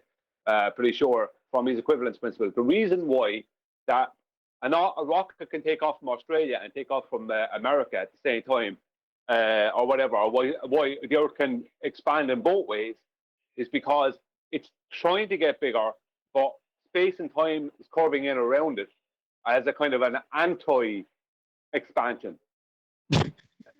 So net expansion zero? Is that what you're saying? It's one of those gut belts that fat people wear. Rocket ship that accelerated up to meet it. Note here that this would give rise to an apparent downward motion of the object, even though... See? So he's got the ham-handed description of the rocket moving down as the ground moves up. Right? Its true motion remained a uniform line. At least until it gets hit by the floor. Thus, the observer now has an operative definition for motion. Anthony, you got anything to pipe up on? No, I'm just waiting for this authoritative definition for motion. I'm waiting to hear what he says. Yeah, I just didn't know if he's going to give it now, but I just didn't know if you were going to preemptively say anything about it. Fine. That is, they have an experiment by which to define whether their frame is accelerating or not. Shows a picture of a dropped ball. Holds helium balloon, releases helium balloon. This is the free body test. The observer might also have used an accelerometer in the form of something such as masses attached to a spring. Why? Shouldn't we be observing a natural phenomena occurring? Isn't that the main idea of science? Of course, this isn't science, is it? An accelerometer Or they won't work. Accelerometer won't work. Well, it will if you allow for the reality of relative density. Funny how he brought up three But he's bodies. negated that. He's put it into an orbital motion, hasn't he? He's on a spaceship. He also said experiment and later said test. Yeah, test in this context is an experiment also. Don't they have a problem with three bodies? In Don't they Einsteinian, call that the three body problem? in Einsteinian mathematics, yes. Two. No, no, that's not fair. It was Newton that had the problem with three bodies. Einstein's problem was with two bodies, because apparently his calculations cannot be performed with just two bodies, whereas Newton's was able to be performed with two. It was just inaccurate. But when there's a third body with Newton, everything went to shit. Oh, so what you're saying is if we have more than one body to deal with, then there's a problem automatically based on both Anthony's right. both Yes. It's only a mathematical problem, but it does debunk their concept of general relativity. Yeah, but at least Newtonian's model allowed for the formation of some kind of heliocentric force-based system, right? Of circularity. I mean, Einstein doesn't allow that at all. You can only calculate one mass at a time. So what Anthony's saying when he called it two-body problem is a problem because you can only calculate the singular one at a time. So what are you going to do if you're going to describe in his equations the mass of Earth and the mass of the Moon? Well, you can't do it. Well, mass doesn't technically exist within Einstein's relativity. He used the word, but it doesn't mean anything. That's why there was a post or a pre-Einstein and a post-Einstein, basically, if you want to see it that way, description of mass. Because mass doesn't exist. The only relevance mass had within what they call Newtonian was the fact that mass is given weight via force of gravity. But once that force of gravity is gone, then mass and weight are not connected in any way, like in that way. So what was mass to Einstein? All you could say is mass curved space-time. That's it, if you want to use the word mass. But he could say a large body of matter does it too. It's also because within his conception, within Solomonian force space, mass has a specific function within that system. So it's almost like Einstein mass trademark. It's a different mass. I mean, all these different formulas use mass differently, right? So Einstein's invocation of mass is very different from Newton's invocation of mass. Very important It's ambiguous. It's nothing. Very important to realize what Anthony said. This is a math problem. Would have relied on haptic input from their nervous system, both of which are essentially more sophisticated reformulations of the free body test. Okay, now let's have our observer put such definitions into practice. So how do you put a definition into practice? Anybody? Impossible. Perform an experiment, Nathan. No, a definition. If I describe By something, very how can I nature, put my it's a description of something definition. into practice? It's like saying, I'm going to describe something wooden, a table. Put my description of a table into practice, Anthony. But that's the point. You can't put any coffee cups on a description. You can only put it on a real coffee table. Right. Yeah, I don't agree with you. I don't agree with you, Nathan, if you're going to say that you can't put definitions into practice, because you definitely can. A definition is how a word is described, the meaning of a word. Yeah, but, it's semantics as opposed to physics. Yeah, but if you're going to convert that word from an adjective, which is describing something, or a definition, which is like defining something, if you're going to make that into a noun, you can definitely do that. It's called noun. It's verifying the noun, isn't it? It's called a reification fallacy. No, it's only a reification fallacy if it's conceptual and it cannot be put into practice. You can put a lot of stuff into practice. It's just the stuff that you can't put into practice that becomes reification. But what are we talking about? Oh, well, bending of space-time and all these... We're talking about philosophy woo-woo. Science fiction is what we're talking about, but they masquerade it as science. But by definition, if they pretend it's science when it's not actually science, that is pseudoscience. I prefer the phrase blue marble science, because blue marble science is basically a better phrase for pseudoscience, in my opinion. But that's what they're actually doing. They're bringing into reality something that is conceptual, and they're passing it off as science when it isn't science. It's literally woo-woo. At the surface of the Earth. First, they take a loose object and toss it off themselves. Releases helium balloon, looks up at cloud. What happens? In my instance, it went up. Well, just like on the accelerating rocket ship, it what? When were we on that? Falls to the ground. Accelerating rocket ship? Weren't we told to consider that there was no forces or influences? Next, they use an accelerometer, masses attached to a spring. They notice that the spring compresses. What, when you attach a load of helium balloons to it? I would have thought it did the opposite. How do you attach an equivocation Nathan, I'll to a bet you they're spring? not. Hold on, Arwin. Go ahead. Third time's the charm. How do you attach an equivocation fallacy to a spring?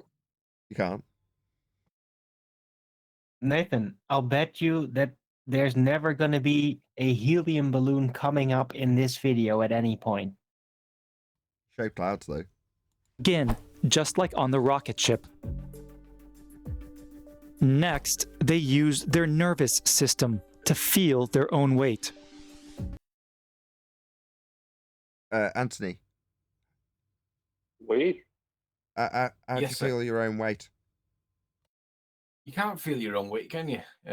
Your weight is subject to the medium that you're in. So, like, if you're in water, you don't have any perception of weight because you kind of float in the middle, like a bit like an egg. If you have an egg in water, there's no weight there, is there? And you can't feel pressure. Everything is medium based.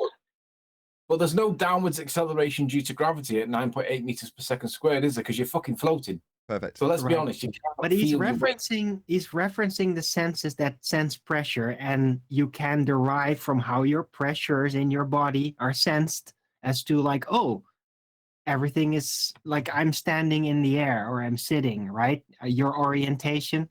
Well, so there are senses, but they actually measure pressure, and then your brain arranges that data in order to help you orient. Nathan, No, I'll tell you hold what. on. Go ahead, buddy. I'll go after you. No, you're going here. Go on, I'll go after. No, I was driving. I couldn't answer you, Nathan. But when you said you fell, that shows you that, you know, your equilibrium is very important. And it wasn't functioning right. That's why you fell. Okay, but before we move on with Brian or Arwin, Anthony's already overcome this. You know, at the end, if Anthony replies to anything you say in the next 25 seconds with, what if I'm floating? Just ask yourself, will that overcome it? Probably. No. Because in their world, you see, it's a differentiation of their world. Weight is the downward acceleration, isn't it? So if you're going to feel floaty in water, you will feel something different. So I think it's just very poor description rather than being wrong. It's more than very poor description. It's intentional obfuscation to confuse the listener into thinking woo-woo is somehow credible science. That's all it is. It's not loose. It's worse, Adam. Can I just say? I just love the fact that he pointed out that you could use your nervous system to feel your own weight, but never brought up the vestibular system, which detects motion. And the whole point of this is motion. That's kind of funny. Oh dear. That's true statement, Chocolate. That's kind of eerie, don't you think? Well, I mean, you know what the problem is? You know what the problem is with all this? And this is the point I was going to make a minute ago. Is that every single part of space travel and space exploration, all that started in 1969.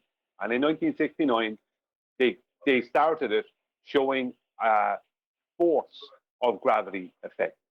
Now, that means that every single part of space travel, claimed space travel, is directly contradicted by Einstein's relativity.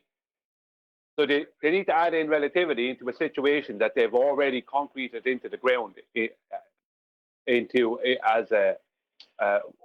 through a force, if you understand what I mean. Like they've already gone through that force door with space travel starting in 1969, and now they can't go back. They're trying to switch over to the other room, but there's a concrete wall there. They're trying to add in new general relativity and Einsteinian principles, and because they know that the Newtonian principles they were using are false, and now they're trying to add in Einsteinian principles, which can't be added in because they started off with Newtonian. So they're like proof that the two do not mix. You know what I mean? Mathematically, this is the proof because they're trying to add it in and it can't be done. But they're trying, right? Oh, indeed. But with that, I'm going to say if you are watching this on either Nathan Oakley 1980 or Nathan Oakley Programming streams, then stay tuned as there will be an after show to follow. Unfortunately, if you are watching this live, this is where we bid you farewell. So a massive thank you to all of you who smashed the super chat, joined as a Patreon, smashed the thanks button and all that good stuff. And of course, a massive thank you to today's Discord and G Plus panels for making today's live show possible. Once again, stay tuned if you're watching on either Programming stream. I've been Nathan Oakley, and I will see you all in the next video.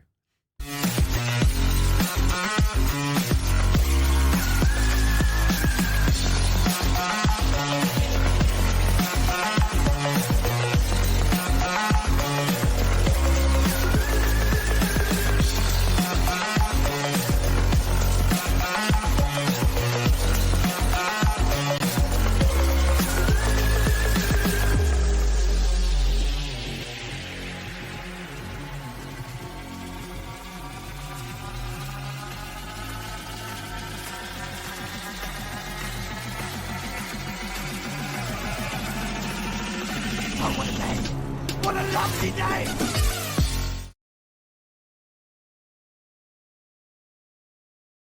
Because sometimes they'll just slip it in, right? Because again, we got my boy from NASA in like 2014 talking about we need to solve these problems before we send people to this region of space. Yeah. What did Bill Nye was say? great about. Go ahead, Ted. Chocolate, what did Bill Nye say about Earth's a closed system? No one can leave it. Something I want your generation to know: cannot leave the Earth. Earth is a closed system. So again, somebody else who didn't attend the briefing, because supposedly, that was Bill Nye. Bill Nye. Oh, thanks, Bill. That's what I'm saying. Like, what was he on that day? Like, what? People brought a car to the moon, according to you. To be fair, though, Chocolate, I don't know if you're aware, Chocolate, but they do have a rebuttal to that, because they say that when Bill Nye said that sentence, contextually speaking, he was referring to the amount of space debris that was orbiting the Earth, and they can't get rid of it. They can't throw the space debris off into space because it's basically orbiting the Earth. So from the perspective that he's talking about at that time, he's saying that the Earth's a closed system because the orbiting junk around the Earth can't be disposed of the way that people think that it can. So that's how they explain away that one. Really? So they think that all the space junk is eventually going to heap up and then form like this shield of junk that will cover us away from the celestial light. Dispose of this with chocolate. Do you want to repeat that, Chocolate? Totally ignored, of course. What the question I just asked? Yes, please. What you said that he was talking about the space debris. Where is that space debris supposed to be floating Oh, that's around? outer space, a sky vacuum, a second law of thermodynamics violation. Actually, it's low Earth orbit. It's in orbit. So then why would he say it's a closed system that you cannot leave the Earth? Well, he's saying it in the context that you can't dispose of the rubbish in space the way that people think that you can, because it basically orbits the Earth. It doesn't disappear off into the vacuum of space. That's what his point is at that point. That sounds like a nice okey doke he's trying to pull. Then if that's how somebody. It's a lovely just so story, isn't it? I don't understand why they don't virtually try to basically then basically shoot it off, right? Like deflect all this space debris that's flying around. Just basically start shooting at it to bounce it off out of its orbit into outer space. That would be a way to get rid of it. It's not there, and there's no need to do it, is there? It's just doesn't exist. You guys missing it. If you watch the Jetsons, every Monday when they set out the trash, it's a rocket ship going into the debris of space. It's coming. Just give it time. I think a closed system is something I've heard people say that it means there's a set amount of mass that needs to be maintained. If the debris can go into the space vacuum, then so could the gas. Correct. Exactly. Well said, whoever said that. I think that's a Gas pretty go hefty. down, go boom, boom, damn it. I think that's a pretty hefty Debris statement. doesn't. Debris falls in circles around the Earth, and gas go down, go boom, boom. Okay, stop going. We'll carry on with that video tomorrow on the live show. So we got 8 minutes and 8 seconds into it. So we'll carry on tomorrow. Yeah, the ending is fantastic. So save it. Well, should we That was start just like 8 minutes? Should we start like 16 minutes in tomorrow? No, keep going. You're doing a great job, and everyone's learning. Why do you want to skip? Oh, maybe he just wants to take a break, catch some sunlight. It's not that. What's he talking about? He's already postponed it till tomorrow. Take your break between now and tomorrow. What does he need? A week? Man, that's his job. of course Colin, that's his job. Do your job. He's cracking the whip. Yeah, but I don't want to I sound don't mind. It's all good. It's all good. No. There's so much meat on the bone that you'll skip. Just keep it going. This is what everyone gets lied about too, and you got to show that deconstructs every part of it, and you want to skip. Actually, you don't. You just need to show that one part of it's wrong. Because like it's the Sherlock Holmes analogy, isn't it? Sherlock Holmes famously discovered who killed people, not by putting all the positive pieces of evidence together. He worked out which ones were not able to do it based on impossibility. So you weren't in the country, so it couldn't have been you. And he did it by a process of deduction and ruling out people based on impossibility, right? So if you apply that same principle, if one part of something's impossible, then it means that they didn't murder the victim. It also means that the concept that they're talking about, or the philosophy that they're talking about, isn't true either. Same, it's perfect equivalence. My dear Watson.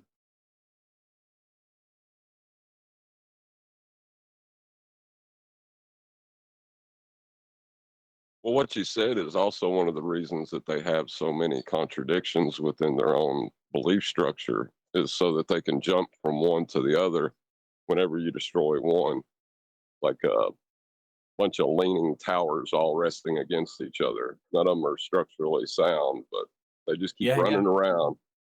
I was listening to Blue Marble Science discussing level with Bev Try Thinking, and they were talking about spirit levels and how spirit levels work. And the question was, how does the bubble in a spirit level work? And the answer, of course, is the bubble is just that it's a pocket of air and it's less dense than the medium that it's in. So it rises to the top because, or from our perspective, it rises to the top of the little container. And that's where we get level from. That's where we set the level from. And when he was asked to explain why does the bubble rise to the top rather than be pulled down by gravity, his answer was because it's less dense than the medium. And I thought, my God, normally their answer is because gravity's pulling on the liquid and that's causing an upwards thrust. yeah, he actually said it was less dense than the medium.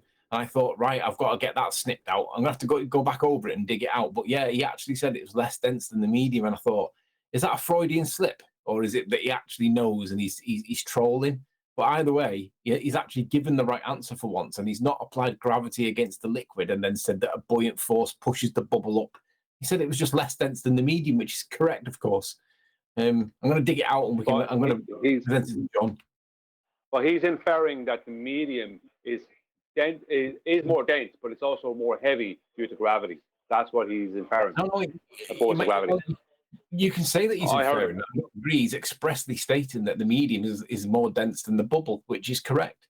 But you can infer it if you like. But expressly speaking, he did say it. I'm not denying that he said it. Now, don't get me wrong. I'm not trying to go against you. What I'm saying is that he can say that because it's true, but then he will try to hijack that point and claim it's caused by gravity, and that's what they're at. They know that relative density can't be disproven, so now they're trying to completely hijack it and call it a force of gravity. That's what they're trying to do. That's I'm talking about Bill Maher and them. I'm not talking about the outer. They're applying an equivalence to it. They're saying that, well, it is this, but we call it that. So they're describing the same phenomena. Things seem to go up as well as down, but they're calling it a different term. So when we say it's just relative to the medium, they say, oh, it's buoyant force caused by gravity. But they're essentially describing the exact same thing. Only difference is one of them's empirically tested and verifiable, scientific. The other one is, well, philosophy. Well, isn't that what they just did with the Bill Nye statement? If it's true, he didn't mean what he said. He meant trash can't go out. Well, by saying that, then rockets can't go out. And gas pressure obviously proves nothing can go out. Yeah, I don't care what his intention was with it. He described the Earth as a closed system. Right. So he said it was closed. So if it's closed for trash, his own deal right there. Chocolate, say the whole statement again, Chocolate. Say the whole quote again. Something like something I want your generation to know. The Earth is a closed system. You cannot leave the Earth. That's it.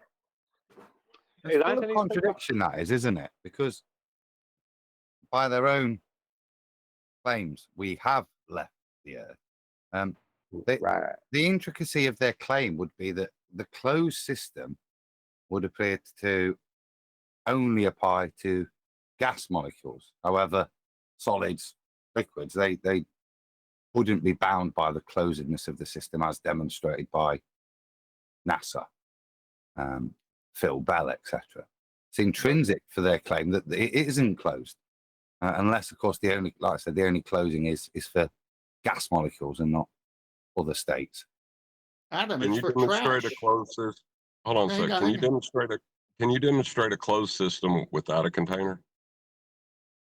No. That was my point. No. But you also can't demonstrate a closed system which is state dependent. It's either closed to all states of matter or not. Yeah, but the okey doke was he was referencing trash. What's trash? Is trash gas?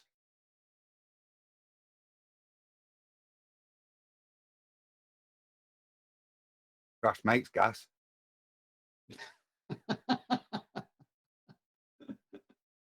Okay, but they said gas doesn't escape, right? But solids do.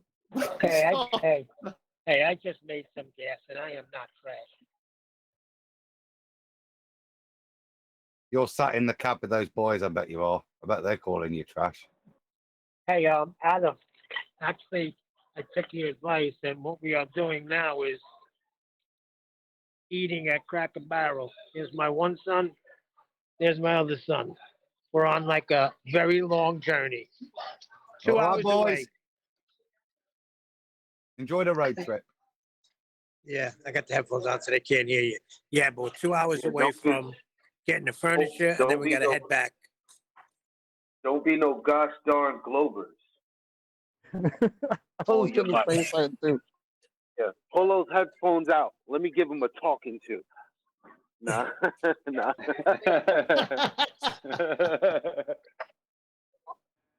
Nathan, Eli's gone, man. I posted that audio clip in Master G. You want it? Oh, 2 that's right. seconds They're long. ballers. I just got it. Yeah.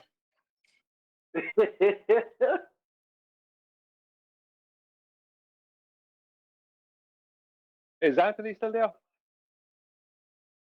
Yes, sir. Did you see my video about that Blue Marble Sciences presentation on Bevs? I did. No, I only watched Blue Marble Science's discussion with Bev this early hours this morning, so I'm a little bit behind. Did you say you did, Nathan? I did.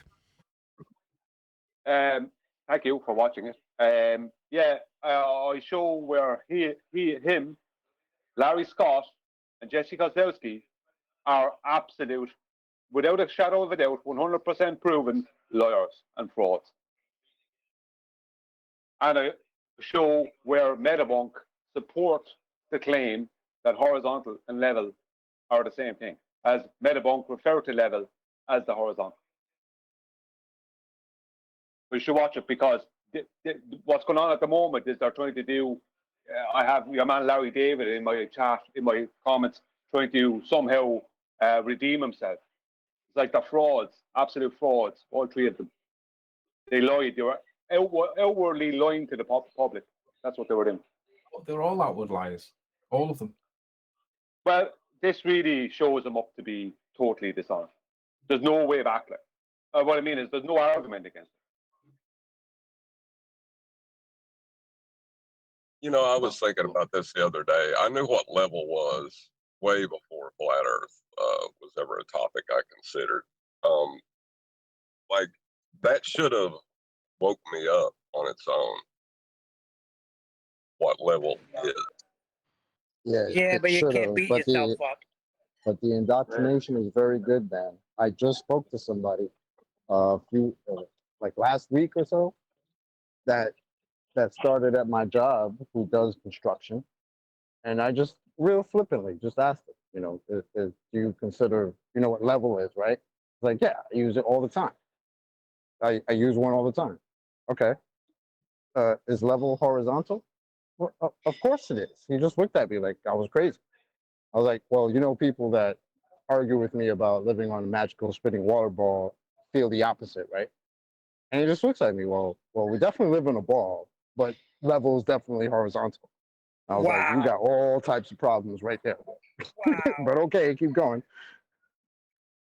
Well, that's why I like Elijah's housekeeping question, because that one kind of forces the cognitive dissonance to the front of the line, you know. For Say it, normal Elijah. Say it, Elijah. Say it slow.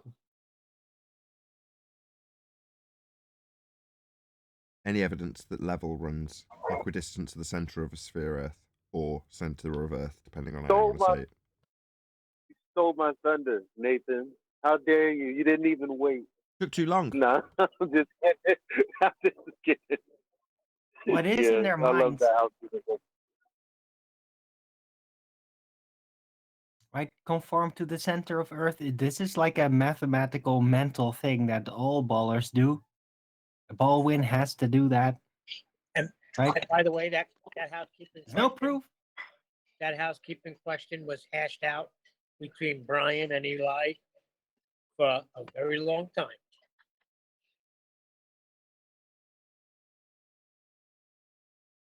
By that you mean Brian came up with it a couple of weeks before Eli said it? No. They were arguing about something. Go ahead, Brian. No, you go ahead. Who got it from Arwen that stole it from me? I got a mouth to food in Hold my on mouth. a second. Hold on a second. It was all me. Because I said, Elijah, that's a good question. Why don't you posit that? Just white privilege. That's all me. So all these white guys taking the credit for the black man's coming up with this idea. It's outrageous, really. Damn whiteys. Yep. What is the point that we're asking here? I want to know. Did we go from center of the Earth to sphere Earth? I'm sorry. What's the official one? Because I've heard center of the Earth. Now this last one was the sphere Earth. I like sphere. Yeah, what was that, Anthony? I just want to know what it is that was said when John said to Elijah, that was a good question. What is the question that was a good question? Any evidence that level runs equidistant to the centre of Earth? No points on see- a level. Otherwise, you can just take Yeah. a specific. You added that in terms of, because I was using horizontals. I think that the points on a level, you have to have more than one. Otherwise, you're not comparing equidistance at different points. And that's the juxtaposition, because geometrically, that's an impossibility. As long as you state more than one point on that level, can they be equidistant to the center of a sphere, stroke globe, whichever's to be decided? That's the important point, because that's the geometric opposition. It's the nonsense in the question, which contradicts geometry. Basically, Adam, Adam, you just described a tangent plane that at one point touches the curved surface, but on all the other points is in space. Yeah, but Dingleberry will only hang from one point, won't it? Yeah, On but the plane. what we came to was that, as Adam was saying, we said, is there any evidence that all points along a level are equidistant with the center of? We didn't decide on whether we're going to say sphere or Earth, whether we're going to allow to make the question or not. But the thing about it is the whole point is that level is horizontal, and they're trying to claim it's not. But how do you establish a horizontal on a globe when you have no reference? Which one is horizontal? I'm gonna get another You one. can't have a horizontal, you have a curved surface for a start. But how do you establish horizontal when there is no horizontal? Which one is horizontal? Because every one of all the other horizontals, and every other, if I make a horizontal here and someone in England makes another horizontal, then those two, which one is horizontal? Well, neither. None of them, exactly. Yeah, because Blue Marble Science, I heard him saying that, well, level and horizontal are only measured from a specific point. If you move 10 feet or 50 feet away, then you've got a different datum point. Well, if that's the case, then you haven't got a horizontal plane in the first place. Bev's rebuttal was perfect, and it didn't get addressed. No, horizontal and level have to be the same thing, because level can't be equidistant from the center of a globe Earth. And that's that. Because equidistant is the alternative that they're describing, and that's a paradox. That is like it's the antithesis of level. Equidistant to the center of a circle is not the same. It's the antithesis of a horizontal or a level line. But not in ball world. You see, this is the thing about whether you should use level or not, because they've got their own definition of level, which kind of allows the statement to be correct. No, it does. No, it doesn't, because they would have to use the reification fallacy for it to be correct. Exactly. So you end up in that loop trying to them. Then you see you've got to prove to them that horizontal isn't. Come on, Eli. Let me finish the sentence, dude. Breathe. Then. Yeah. Not no. Tell me why then not no. Because it's a reification fallacy. I don't have to do anything after that. No, in the ball world, it isn't. That's exactly what it is. That level, by definition, is equidistant, but it's not. Okay, in the ball world, gravity is gravity. So in the ball world, everything is everything. What do you mean? I just want to respectfully correct something there, because like you said that they've got a redefinition of the word level, which is true, but they only have it in one dictionary, right? Merriam-Webster. All the other dictionaries, as far as I can see, all of them are missing that reference to the Earth. There's only that one. So they've got it in one. Yeah. Ouch. So they've got it in one. So do ouch. they actually say that it's equidistant from a ball? Or do they just say from the surface of water? Yeah, they talk in Merriam-Webster. They talk about the curvature. That level is equal to all the curvature, something like the curving parts of the liquid parts of the earth or something like that. But they don't mention anything about the center of the globe. There's no mention of the center of the globe, so they actually have no dictionary definition that supports their actual claim. They have one that alludes to it, and it's not the main definition in Merriam-Webster. It's like the third or fifth one down or something. I want to point out as well something that Blue Marble Science jumped all over Bev.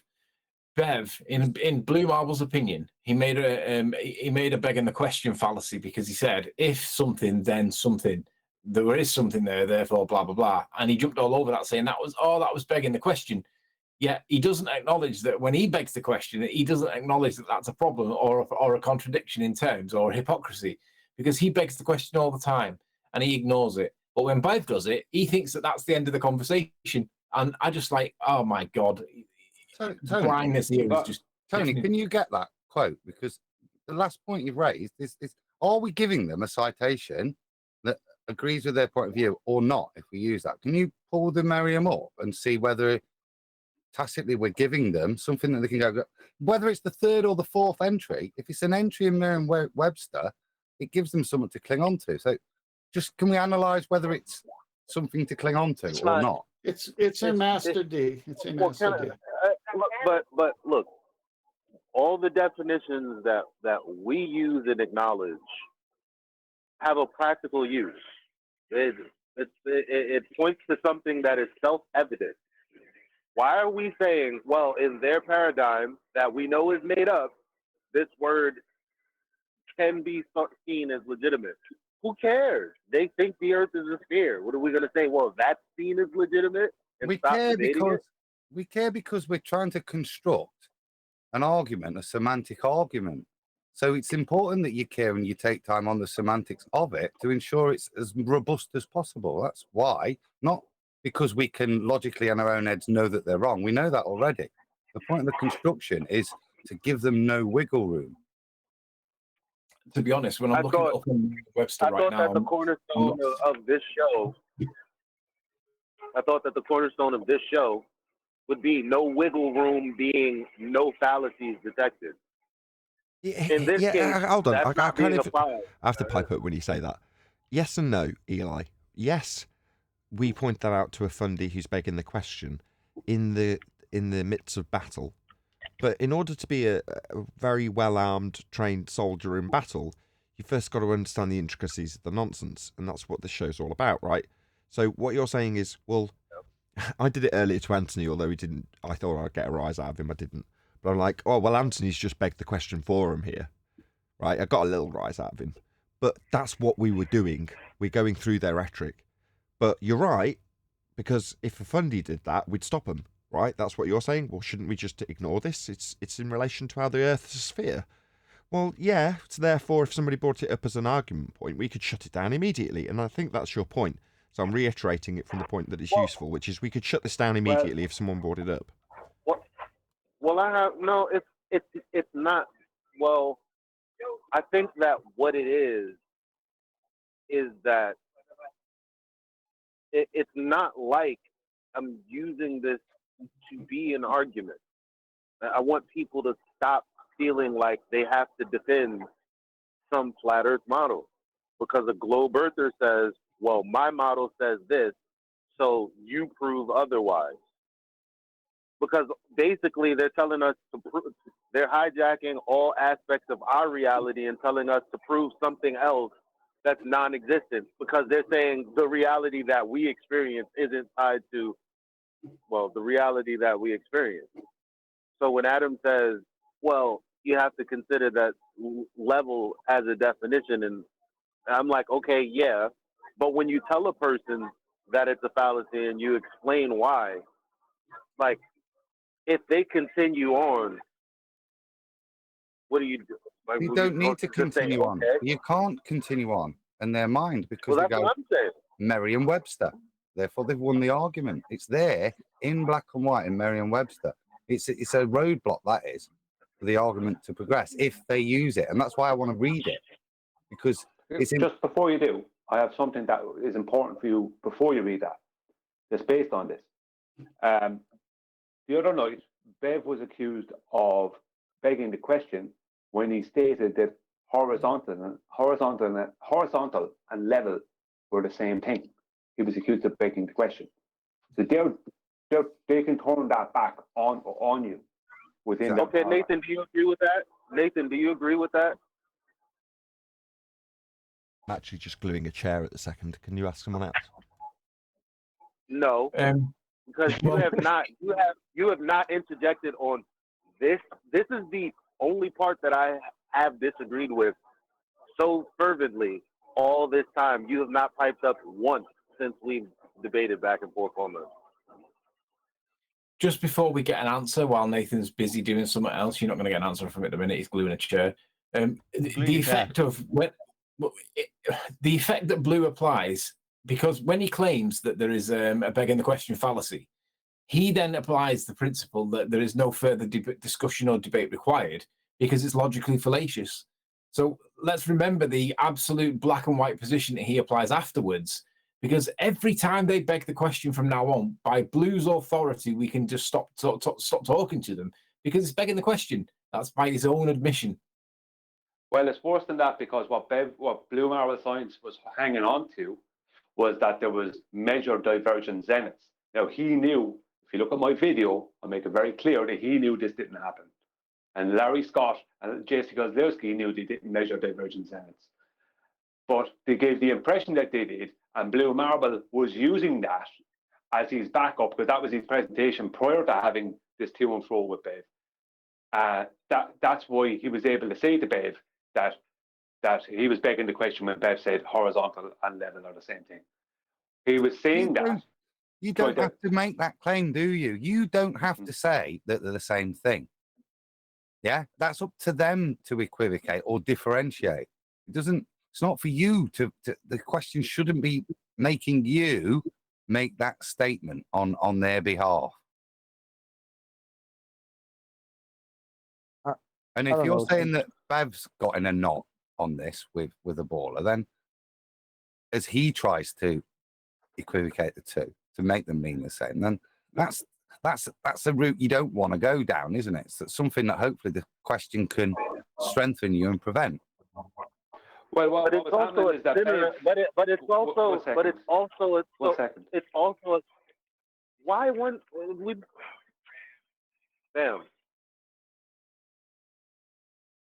Go on, Eli. I was speaking before you, but I don't want you to go ahead. I'll speak after you.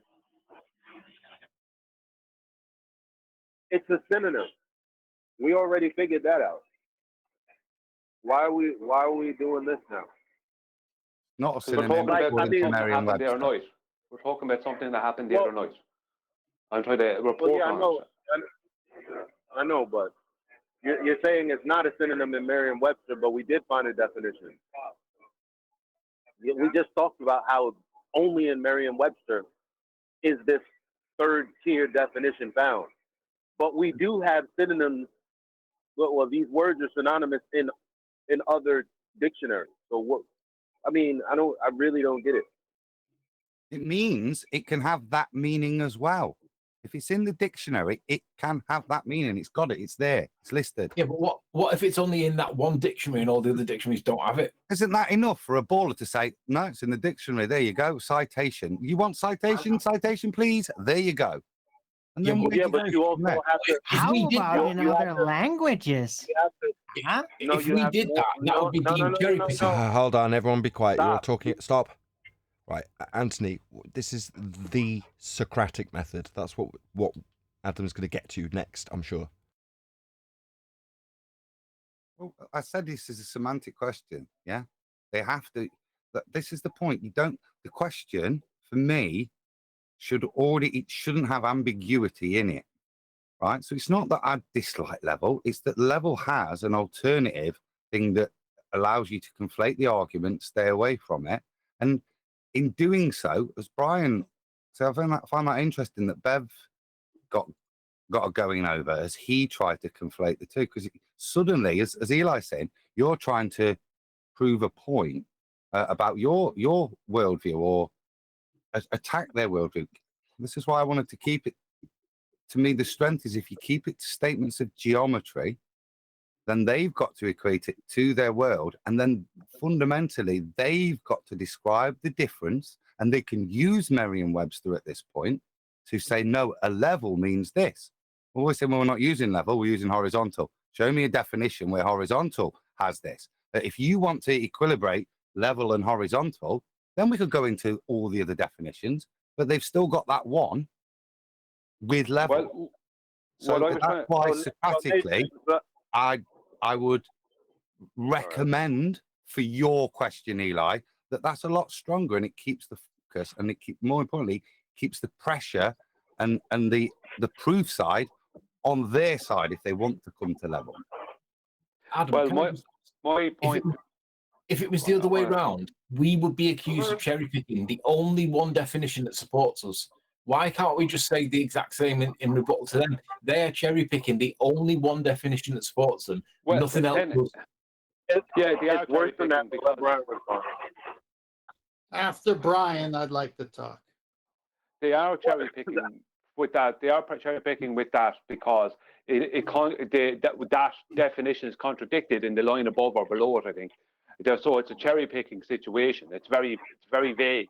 But the point I was making is that the point I was trying to make a few minutes ago is the reason that Blue Marble was able to say to Bev that you're begging the question when Bev was saying horizontal and level are the same thing was because Blue Marble had a fraudulent presentation that was claimed to be supported by two supposedly honest surveyors. And I show in my video, and I'm not just trying to harp on about my video, the point I'm making is I show that all three of them were fraudulent and all three of them were lawyers and are lawyers. And that's what they were hanging on to. So they were coming up with a complete fraud and trying to use that as some kind of a backing that zeniths can diverge. And that zenith diverging means that level, they can continue claiming that level is equidistant from the center of the sphere. Okay, so good point. Here's my I don't know if you know, I've been crying since. Is it really that important? No, I can wait. I'm patient. Okay. So we just agreed that the way they try to define level is contradictory to the other definition. Now, the only synonym to that level isn't contradicted with is horizontal because that's already self-evident. So I don't understand why they can tell Bev he's begging the question for something that is just evident. Just because they said it doesn't mean that Nathan, was he begging the question? But I just answered that, Eli. I just answered that. Well, I heard you. That's why I'm asking Nathan. Is he assuming an outcome in an argument he's trying to prove? What's the argument? Please tell me, Brian. Is it a debatable point? I suppose the first question is it a point that's contentious? If so, then has he proven his... Who's off mute? Ugh. Me, sorry. If it's a contentious point, then is he assuming the outcome of the thing he's trying to prove? If so, he's begging the question. If not, no. Yeah, my point being is that the only reason Blue Marble was able to say that to Bev was because he claimed that he had just shown evidence that diverging zeniths had been measured by surveyors. And that's Impossible. Yeah. That's what I'm saying, but that means then when did Bev ever make a claim? That's the point. Like, you can't just flip the burden of proof and then tell somebody they're begging the question for telling you the correct definition of level, which happens to be synonymous with horizontal. That doesn't make sense to me. I've got the definition, so I'll read it. It's quite far down. Level, adjective. Point number 1. Having no part higher than another, conforming to the curvature of the liquid parts of the Earth's surface. Now, according to Merriam-Webster, that is a legitimate definition of the word level. There's no illegitimacy in using it in a ball. It's there. It's a legitimate way of using the word in that paradigm. If you're going to argue, if you're going to turn your question into that argument, then so be it. But that's the threat I say. You have a rebuttal. I know, but let me make the point, Eli. Yeah, that's that. I'll just read it again so everyone's got it. Having no part higher than another, conforming to the curvature of the liquid parts of Earth's surface. And that's why you should stay away from Earth.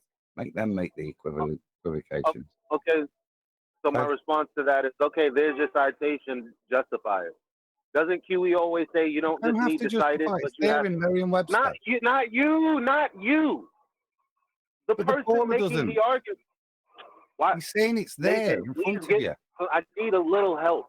I was literally in the middle of asking about quantum erasure. Well, can't we stick with the definition that we've pulled up that we're working on? That's the permanent thing. Why are we I got an appeal to authority with QE? But doesn't the definition destroy itself? If it starts off, why y'all talking all over me though? Let me jump in real quick, bro. Let me jump in. Just because the definition starts off with having no point higher than the other, and then it goes to conforming to the curvature of the Earth. What's curvature? Yeah, all right. Everybody already you're gonna argue understands that, that when they say having no point high. No, because I know that you understand and you're trying to convey that in their paradigm, that just means that everything is equally distant from the surface or the center. Yeah. Which, you know, I know that. The bottom line is that's the point of the housekeeping question. Prove that that's true, which is what you said, but it's almost like you're like, because I'm wording the housekeeping question the way I am, I'm not invoking that, but I am. It's in the definition. No, you're missing it. And as no, you're missing it. Okay. That definition is a contradiction in terms. Yep, that's what I said. So it's over. So you have to go get another definition. That's what I said. So let me ask you, QE. When it's not good enough just to cite a definition. Doesn't it also have to be justified by something in reality? Now, it depends on what the subject matter is. So a simple definition of level, that suffices. Can a word have a definition? Like, I understand that many words have many definitions, but can a word have a definition that's opposite of its other definitions? No. Thank you. It has a semantic range. Words have semantic ranges. There's no doubt about that. But it can't mean the opposite in any circumstance, or it's a law of identity violation. Right. So can we see where the argument's now going to go? The argument is now going to go onto the definition of level. Yeah. It's the only place the argument and the question's going to lead you to. Because you've got an open, the door's there. But whether or not we're right or wrong, the question itself, the first response is to go to Merriam-Webster and then us argue about what level means, not argue about equidistance, not argue the question. It's not an argument. That's a contradiction. It's not a real definition. It is a real definition. It's in Merriam-Webster. It's also contradictory to itself. It's not a viable definition then. It might be real. Perfectly it's not viable. Perfectly viable. Oh my God! How is it perfectly viable? This is hey again. It sits there on its own, but it's got validity, and it's in Merriam-Webster. But it's there. Yeah. Let me ask this, guys. If Merriam-Webster, listen, if Merriam-Webster was called the Oxford or the Cambridge Dictionary, right, nobody would really have a problem with it. But Merriam-Webster yes, we would. Is wait, bear with me. Yes, we would. Yes, we would. Bear with me. It's inherently contradictory. Show me another definition that is inherently contradictory with itself. I don't care where it's from. Thank you, John. Thank you. If you're welcome, I'll continue. I'll continue. You continue. If it was Oxford or Cambridge, we wouldn't really have too much of a problem with it. But let's suppose that Merriam-Webster, Anthony, we would have a problem. Okay. Let's just it over again. Wait. Let's suppose that Merriam-Webster was written by a ball earther intentionally to be dishonest. Because it is the only one that does it. We could basically call that the Rumpus Dictionary, right? That seems to be what Merriam-Webster is, the Rumpus Dictionary. It can't be a definition. I mean, this proves that it is corrupted. So, yeah, that's just a fact. That definition is corrupted, not the entire dictionary. Are you No, but guys that smoking shrooms? the implications of the They are corruption are smoking is that shrooms. from this point need on help. there will be infractions like this. So yeah, the whole mash of it from the past is not corrupted, but it's gonna become more corrupted. That's the point.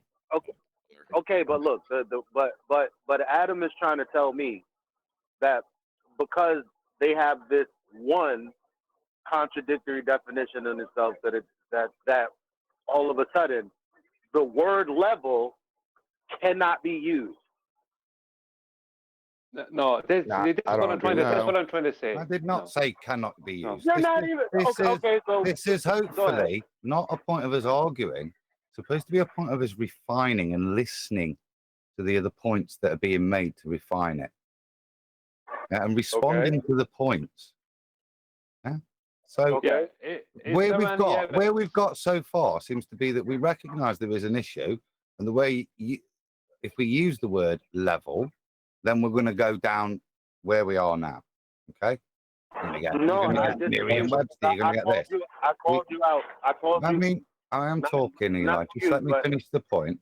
So the thing that's kind of pricked my ears was what Brian was saying with regards to Bev getting into that. And it's just about structuring your questioning in the strongest way possible. Now, the sheer fact we're having this debate still on this one word shows it's not in its strongest form to me. Yeah. Okay. Well, what happened with Bev? Because you haven't, Ryan, you know me and him trying to go back and forth. And you Okay. know I'm already impatient. Please, Ryan, please. No shade. Okay, but you didn't justify going beyond the point that I said, well, it's a reification fallacy, a burden of proof reversal fallacy on top of begging the question. So you can't say that they're just going to give us that and we're in a stalemate. That doesn't make sense to me. Me neither, especially if it's not a viable definition.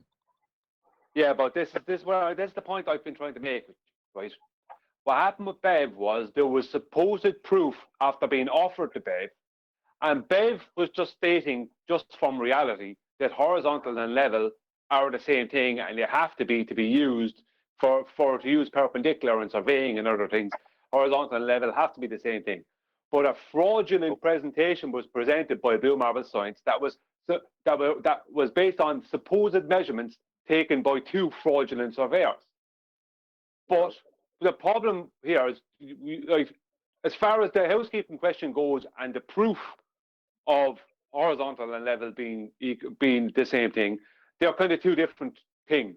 What I mean that is that if someone wants proof, I can bring them straight to Metabunk, where Metabunk have to use horizontal being level, and level has to be horizontal for what they show within their calculator. The two have to be the same. Where he literally Metabunk talking about a depression angle off of eye level. You can't have a depression angle off of something that is not a horizontal. So they are stating that horizontal and level are the same thing. But as far as your question goes, I would say the best question so far, the best way to word it would be, is there any evidence that all points along a level are equidistant with the center of a sphere? That's what I reckon. Now, you can argue with that if you want. I'm growing a beard. I already have. I don't want to do it again. I already explained to you why I don't want to use sphere. Can I put an end to this? My goodness. You asked for the definition. You asked for the definition. I posted it. Adam read from it. Now let's go to the definition at the beginning, not where he scrolled down to that part. And look at number 3. Level. Horizontal condition, specially equilibrium of a fluid marked by a horizontal surface of even altitude. Water seeks its own level. Contradiction upon contradiction. If you go and see that the woke person put that level having no part higher than another, so far so good, conforming to the curvature of liquid. Well, parts of the Earth's surface. Well, what did it say before in the same thing? What does it say? Water seeks its own level. Contradiction, it's over right there. You can't have diverging zeniths anyway. Celestial navigation proved it. So that goes back. Thank you very much, Tim. And that goes back to. So you're basically saying, or trying to say, that you would rather use, some other variation or wording rather than level, or different points on the level of equidistance from the center of the earth, particularly because of the word level and how ambiguously it's used. I'm saying I'd like to use the geometric correct word that level equates. I'm almost done.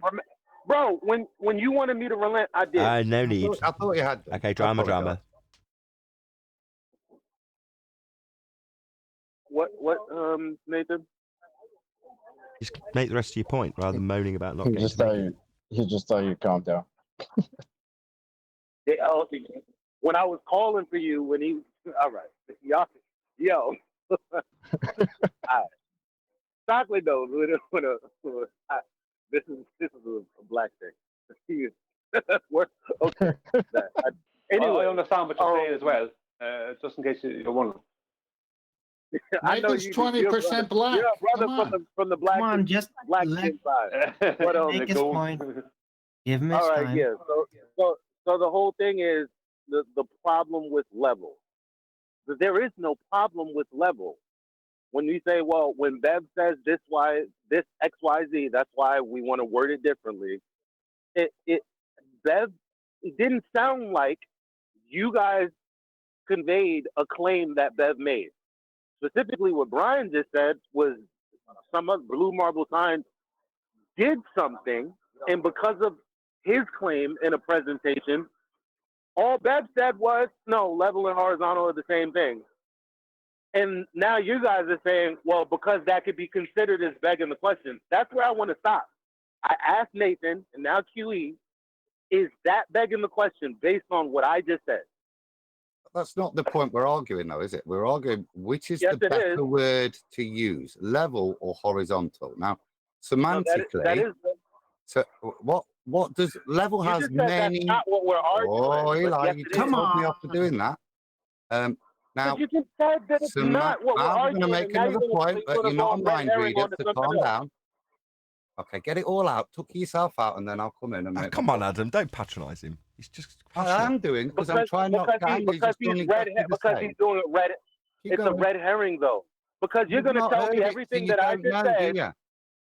Because you just said no. The point is not what you just said. Now let's talk about this. That's what you just did. No, we're talking about which word. Holy shit! So, can I make the point? It's a simple point. I'm not asked in the end, but I do want the point to be recognised. That's all. So we have two words. Made it 7 times.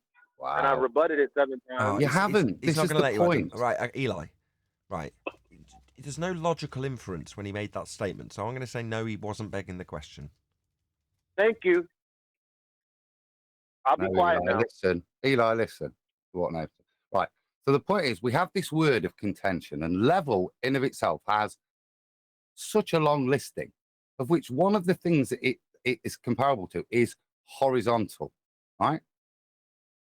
Now, the word horizontal, does it have the same contention? Does it require any further clarification? No, it doesn't. In of itself, it clarifies level. Yeah.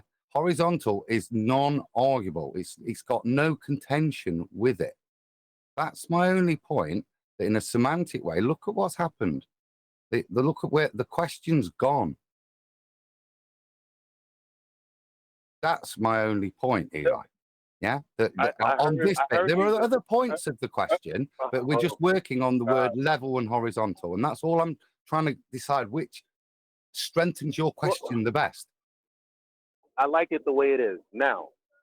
Oh, brilliant. You understand? You understand? I'm not just talking to you. You and Brian are both speaking. So now, to the point that you just made, we're down this rabbit hole. The reason we're down this rabbit hole is because of Bev. And the point that Brian made that I just addressed. And then you said it's not about that. It's about the semantic range of the word level, which ties back into what Brian was saying about not using it or using it specifically or particularly related to geometry, because if not, they're going to just tell Bev he's begging the question for pointing out that level is horizontal. Which is the better word? Which requires further clarification? Level or horizontal? Well, hold on. I think I can answer. We deal with horizontal already in one of the housekeeping questions, do we not? Do we? Which one? We do with elevation angles. Right. Or is that level? But that's which one do we describe when we describe high level? I'm not following. Hold on. It is level. Let me just clarify with John what he's saying. Because when we ask if you can get an elevation angle from a curved baseline, that's not referencing horizontal, is it? No, it's forcing the person who's answering it to reference horizontal, isn't it? Because this is the point. The nature of that question is double sharpened by the simple fact that it is in of itself kind of malformed, because it's a trick question, but it requires them to admit that it is a horizontal flat baseline, not curved. Can I mention that when I was thinking, because you said which word would strengthen the housekeeping question, John, refracted curvature, am I remembering wrong when I was told not to use horizontal because that would be begging the question, because horizontal is a specific term and it goes on infinitely, therefore it couldn't be used? Am Not I exactly. remembering that incorrectly? No. We did and ahh about it. You weren't specifically told don't use horizontal, but No. Adam, I'm asking if were you there? Because you weren't at that. You weren't in the back test. Oh well, in that case, why would a horizontal plane continue to infinitum be an issue? Certainly in this question's case, it has no relevance whether it's a finite length or an infinite length. It's the simple point. The points along it, and I don't think that makes a difference whether you're going to plane it to infinity or not. But the argument wasn't horizontal. I'm only asking because I was only asking John. So maybe I am crazy for being a little hot, because like I'm trying to get a point across specifically, and it's like smack to the side, smack to the side. Like, guys, if I ask somebody by name, can you give them a chance to? Eli, I can feel Is the that tension, unreasonable, Adam? No, I think you've probably hit the nail on the head. It's what QE says. We can get a little emotionally attached to this. I'm not emotionally attached. I feel you are. You keep saying my question, right? No, hell no. It's your question. No. Have all the glory. No. But the purpose of this, shut up a minute. The purpose of this question and me interjecting isn't to undermine you in any way. But I'm getting the feeling that whenever I give you feedback, that's how you're receiving it. Please take it that every bit of feedback is to be constructive for the question's sake. Okay, thank you very much. And now here's the thing.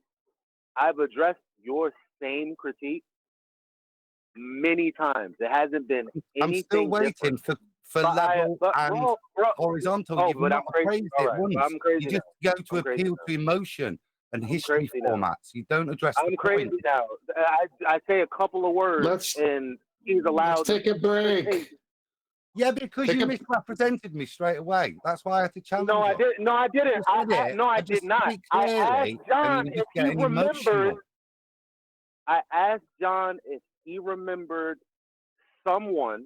I was insinuating, but it definitely was you telling me that I can't use the word horizontal specifically because it's defined in a specific way that if I tried to use in an argument would be begging the question. Reference it then, because you're asking me to remember your point. You're not even you're not that it related to back then. When somehow Eli, me telling you something. Eli. So Listen what he's to trying yourself, to say is, dude. as I tried to point out to you earlier, right? If you're going to make a logical inference with it, then you've got to have some statement of logic with the word horizontal or level in, for you to then pull apart whether or not the premise you're trying to prove has been begged or not. I know where the but problem I'm not, is. I know, Eli, I'll try and clear it up for you. No, words are no. I didn't propose anything. I never proposed anything. I didn't make any claim or any logical inference. I'm responding to Brian and Adam, who are putting words in my mouth. No, I'm not trying to put words in your mouth, Eli. Well, let's What not. hang on, John, please, Arwen, please. This is Then I asked John to respond please. like I understand that, but this is getting too heated. You guys are like overreaching. Andrew, Arwen, you're making matters worse. Hello, everybody, stop, including Brian, Eli, Arwen. Hello, just Brian. Go ahead. Thank you, Nathan. It was me you were originally talking and arguing about this with. What I said is that if you make the statement to a bowler that horizontal and level are the same thing, they can accuse you of begging the question, which is exactly what Blue Marble Science did to Bev, because they have a different definition of level. But we just agreed he wasn't begging the question, because I laid it out the way I laid it out, because no one denied that the way I laid it out is how the conversation went earlier. And Nathan said, no, that's not begging the question.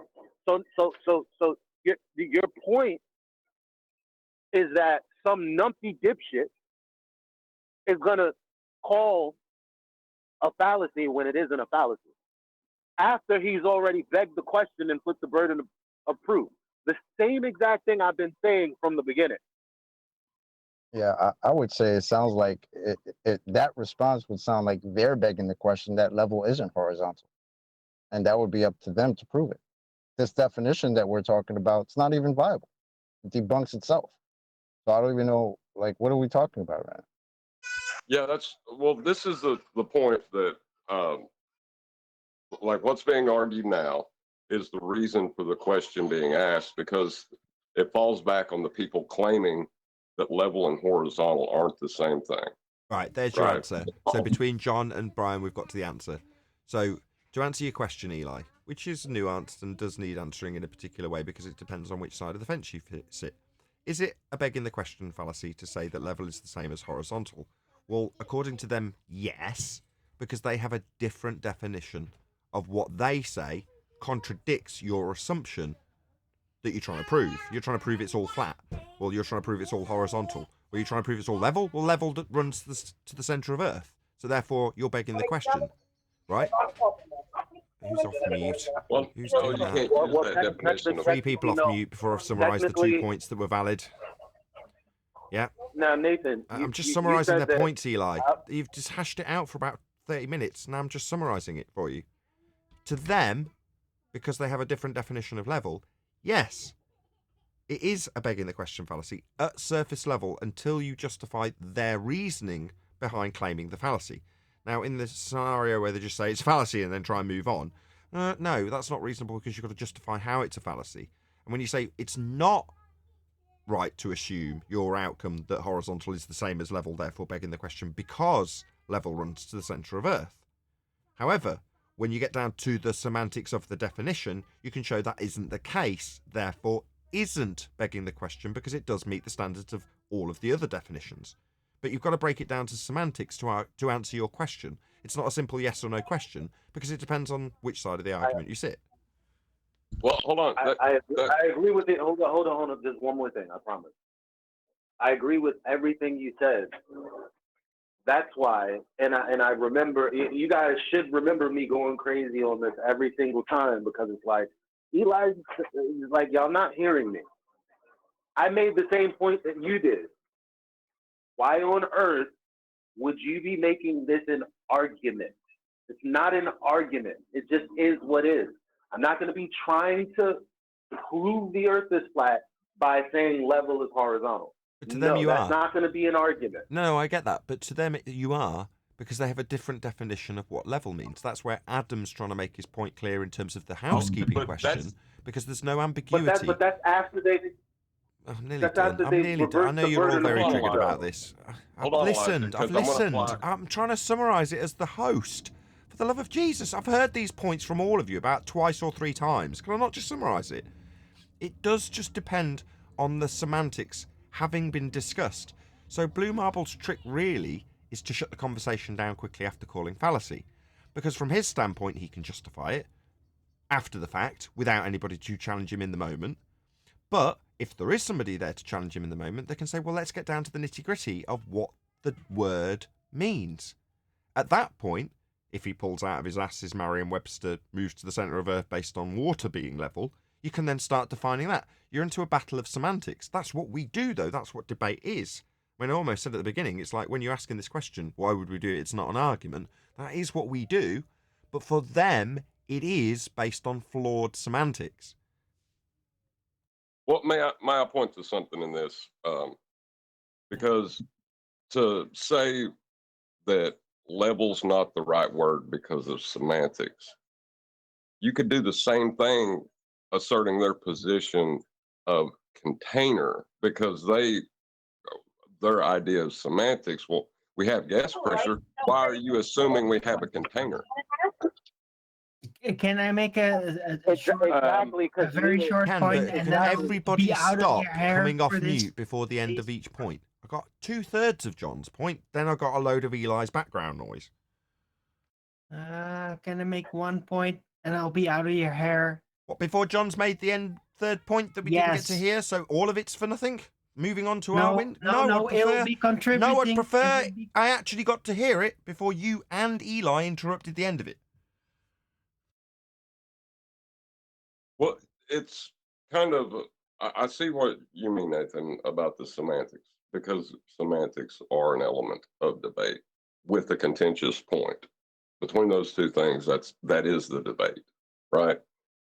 But just to say you can pull out a definition, all right, now my kids are rumpusing me. It would be this, like you could do that in the argument with the gas pressure needs a container, if you're not going to make them back up their positive claim, right? So no, you can say that's semantics. But that's exactly what Neil, remember that day Neil was arguing about gas pressure, and then Ryan responded with, that's the burden of proof reversible fallacy after begging the question. And then I said, word, Ryan? So are you conceding? And then he said, what are you talking about? And I decided maybe I should back off and wait till after the show, because I was alluding to our conversation about this. I was trying to say there was a parallel. Now here you are, John, making the same exact parallel. There isn't a parallel. Can I make my point now, please? One second. And I'll be out of your hair, please. Okay, when you make a point, and then I'll Yes. Okay. Okay. Fine. Go Don't ahead, need to Arwin. shout at me. You can make a point, and then I'll clear up this problem. Yes. Thank do that. you. Go Okay. ahead, Arwin. So I've been losing track of what the fuck is going on even at this point. But I'd just like to point out that it's like a growing full moon. It's like getting there.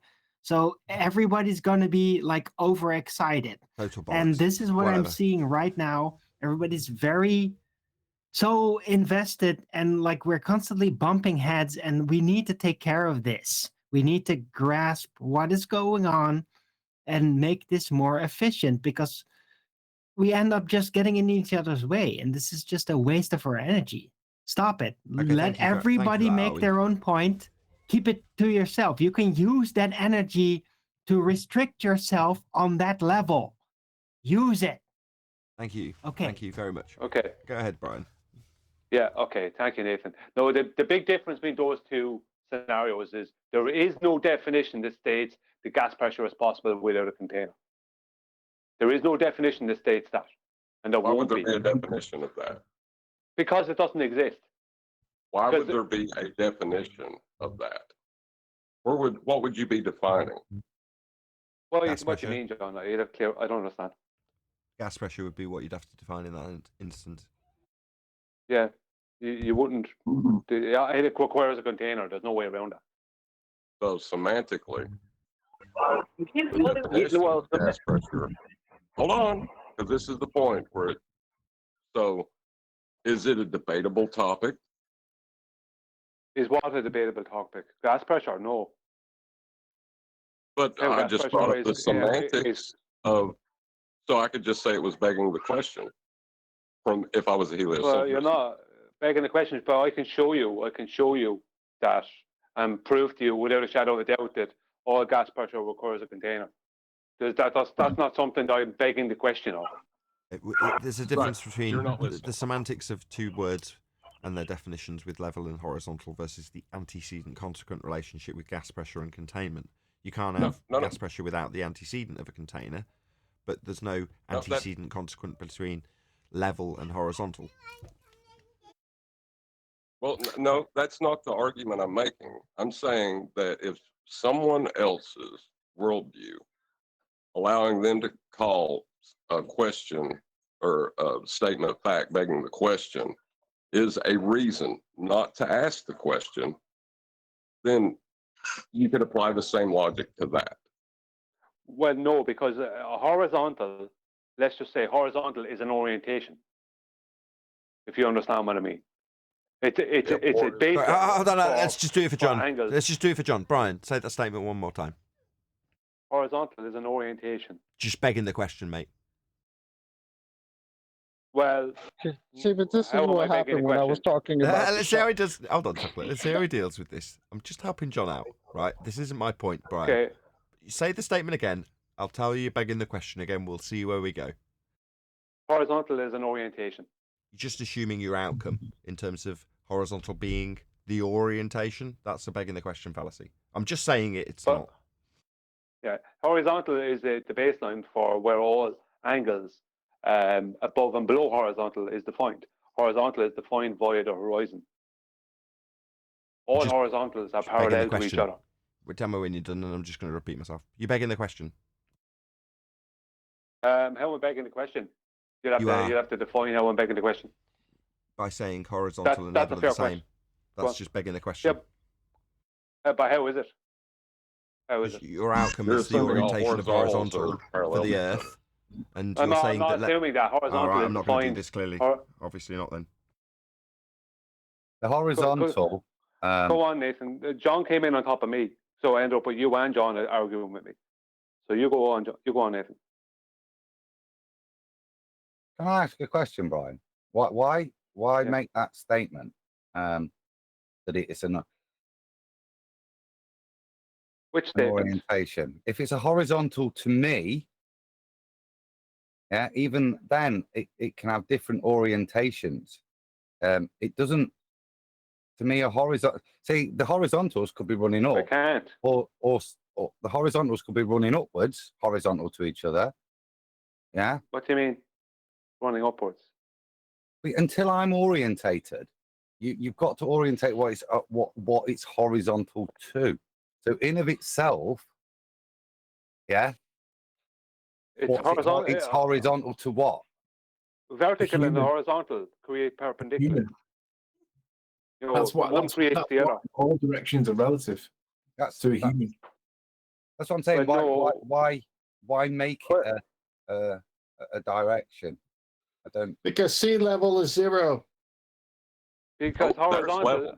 Yeah, so if I reference it to the sea, then that's fine, isn't it? I've referenced it to my flat baseline.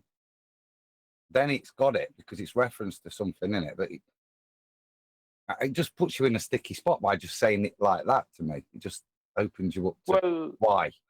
Hold on, just skipping by the point too. You just use level to define horizontal to the sea. Yeah, but see, this is the thing. Horizontal is defined as being parallel to the horizon. If you go, hang on, I gotta go. So let me finish. If you go to that Merriam-Webster where it says having no part higher than another, conforming to the curvature of the liquid parts of the Earth's surface, right below it, it says parallel with the plane of the horizon, and then it's got horizontal in blue. So I'm going to click on it. It takes me to the word horizontal. And then it says of or relating to the apparent junction of the earth and sky situated near the horizon. Parallel to, in the plane of, or operating in a plane parallel to the horizon or to a baseline level. Right. I was going to say this right at the beginning. Hold on. 10th, spot on. Right. If you actually read the context of the definition itself, you have to cherry pick to make it work with your conforming to the centre of a sphere Earth with the outside edge of it being spherical. In this case, to describe that as level. Right. But only if you assume that water does that with a spherical surface. And it doesn't specifically say that in the definition. It does, however, clarify it being with the horizon. So there isn't actually a massive problem with their definition unless they cherry pick, i.e. take one specific section out, which is what Adam's done all along. Now, don't get me wrong, yes, you can just point that out if you read the full definition, but that doesn't mean that there's going to be plenty of people that just hear it rattled off, don't necessarily go away and Google it because they're in the heat of battle at the moment, and then they just hear that cherry pick definition read out to them, and then get told that they're begging the question when they say, well, level and horizontal are the same. It doesn't change that happens. It does. We've seen it. That's why we're discussing it, right? Well, in celestial navigation, there's also the point. I gotta go. Go. Just let 10th make his last point. He's been sat around for ages. Whoever, just let 10th make his last point. He's got to go. Go ahead, 10th. This is why celestial navigation is handy now, because the knowledge is that the same people who believe we live in the ball have to conform to the rules of celestial navigation, which is the zenith of the star, which is this GP, direct position over the Earth, which in their world is over a curve somewhere, okay, not in reality, and then the GP of the observer holding the sextant. So you've got two zeniths. They cannot be diverging for any of these definitions to make sense, because it's got to create a 90, a right angle. You must subtract from 90. You can't get 90 from a curved baseline. I got to go. Have a good one. See you, 10th. Thank you, Tim. Hey, Tim. 10th was just begging the question. So now, what I want to say.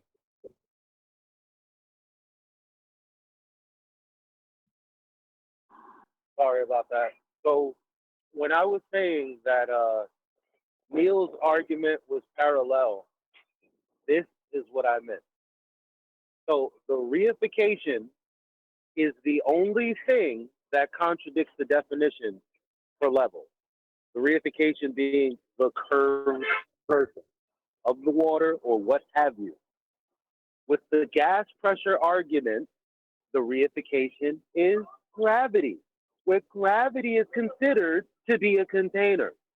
How is it different?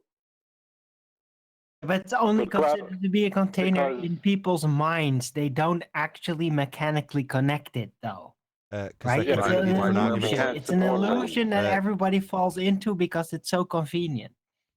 Right, like level is only curving in people's mind. Because they're completely different arguments, Eli. Yeah, but so but is the parallel not?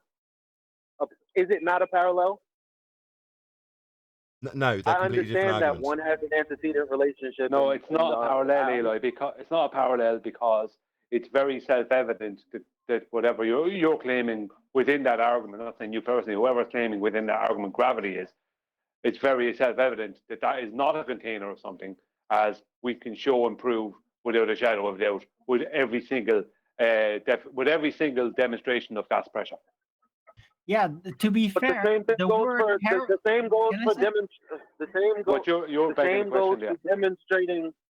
The same goes for just showing somebody what a bubble does and what water does when it's at rest. Like, you can do the same stuff, and it's like the other person is going to have to make you imagine how, on a grander scale, it's not what you're experiencing in both cases. Yep. Yeah, that's imagination. That's not reality. Can I point something out, please?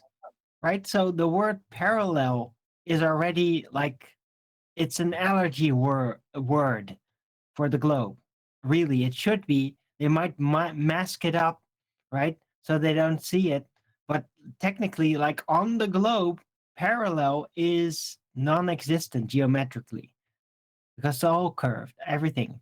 So it's a mess. It's like they hit them with the wall. It's like they hit them with the wall of chocolate, right? Because if you're talking about orientation,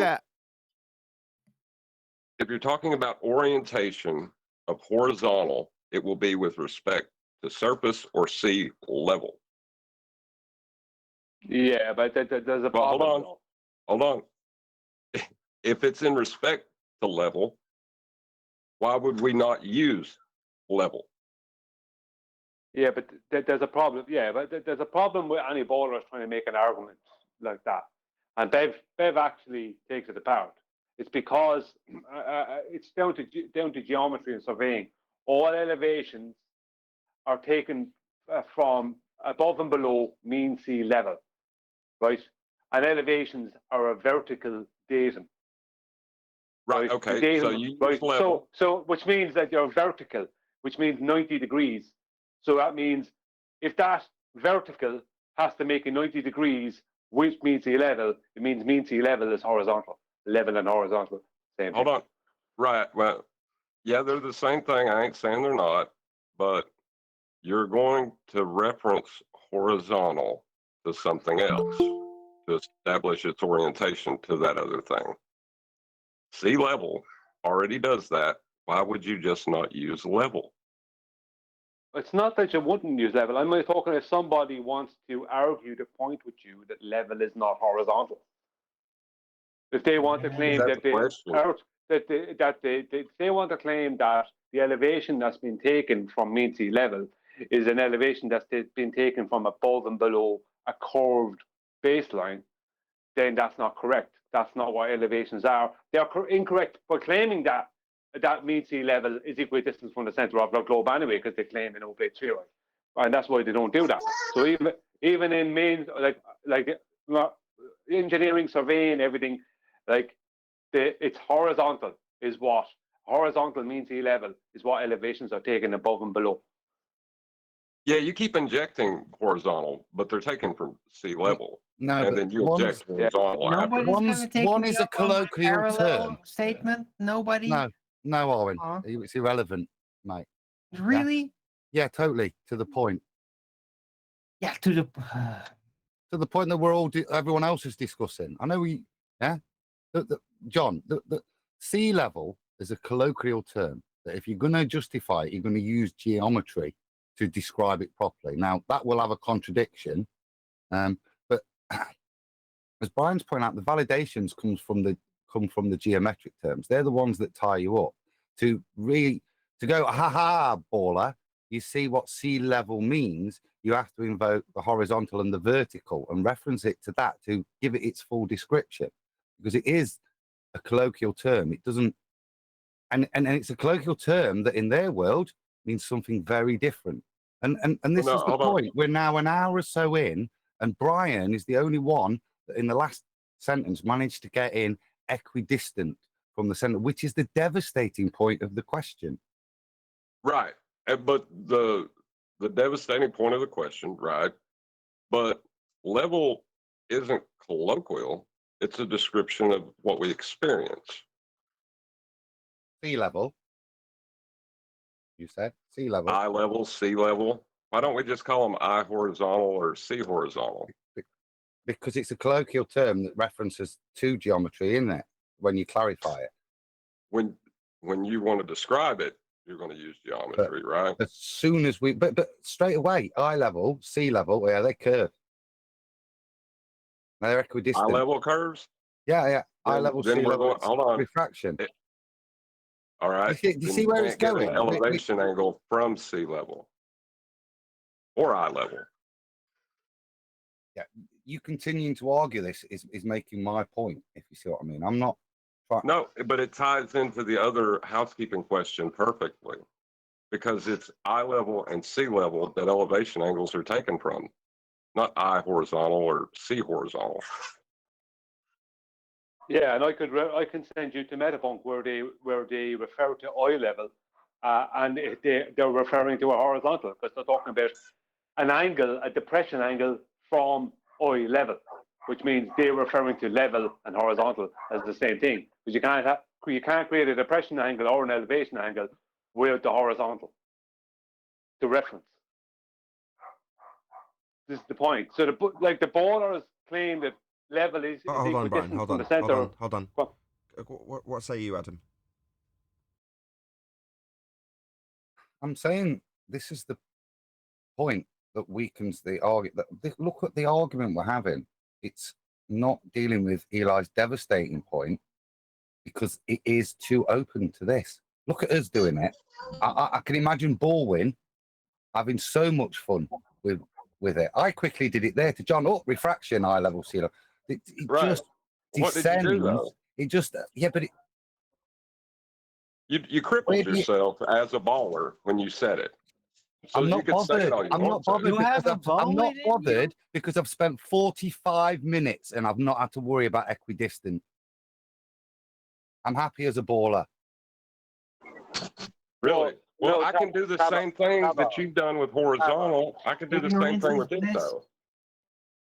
Time out. Well, the housekeeping question comes when someone is trying to tell me that level is the definition that you guys cherry pick from Merriam-Webster. That's when the question comes in. That's the whole point. But you guys are saying, well, how do we strengthen it? But now you're saying this is why it's so devastating. But how do we get there? Through asking it. I'm the one that's the most dumbfounded right now. I don't have any affinity to this housekeeping question. It's just, well, maybe I do because I've never understood level being anything other than what I've experienced. So when flat earthers say, oh, well, no, we can't do that because they have this definition of level, I've always wondered, or I've always said to myself, who gives a shit? Because they can't justify their definition. I've always said that. You mean the definition that contradicts all the other definitions of the same word? That Exactly. definition. That's the one that they have to strive for. Like this Only is if they why I cherry feel pick. like this is just silly because That was 10th them. point. Hold on, that was 10th point. Go So ahead. you're saying no? Well, it doesn't. If you actually read the definition, there isn't actually a massive issue there. But it's only when they cherry pick from the definition and you don't look it up and you don't clarify and you don't go through this semantic process we'd be going through anyway. So I'm in two minds because on the one hand I agree with John, which is to say no.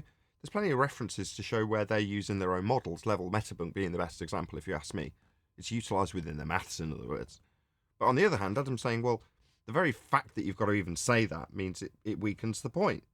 So I'm in two minds. Right, but here's my. Yeah, but all that is. If all level that is equal. John first, Go then ahead, Eli. sorry.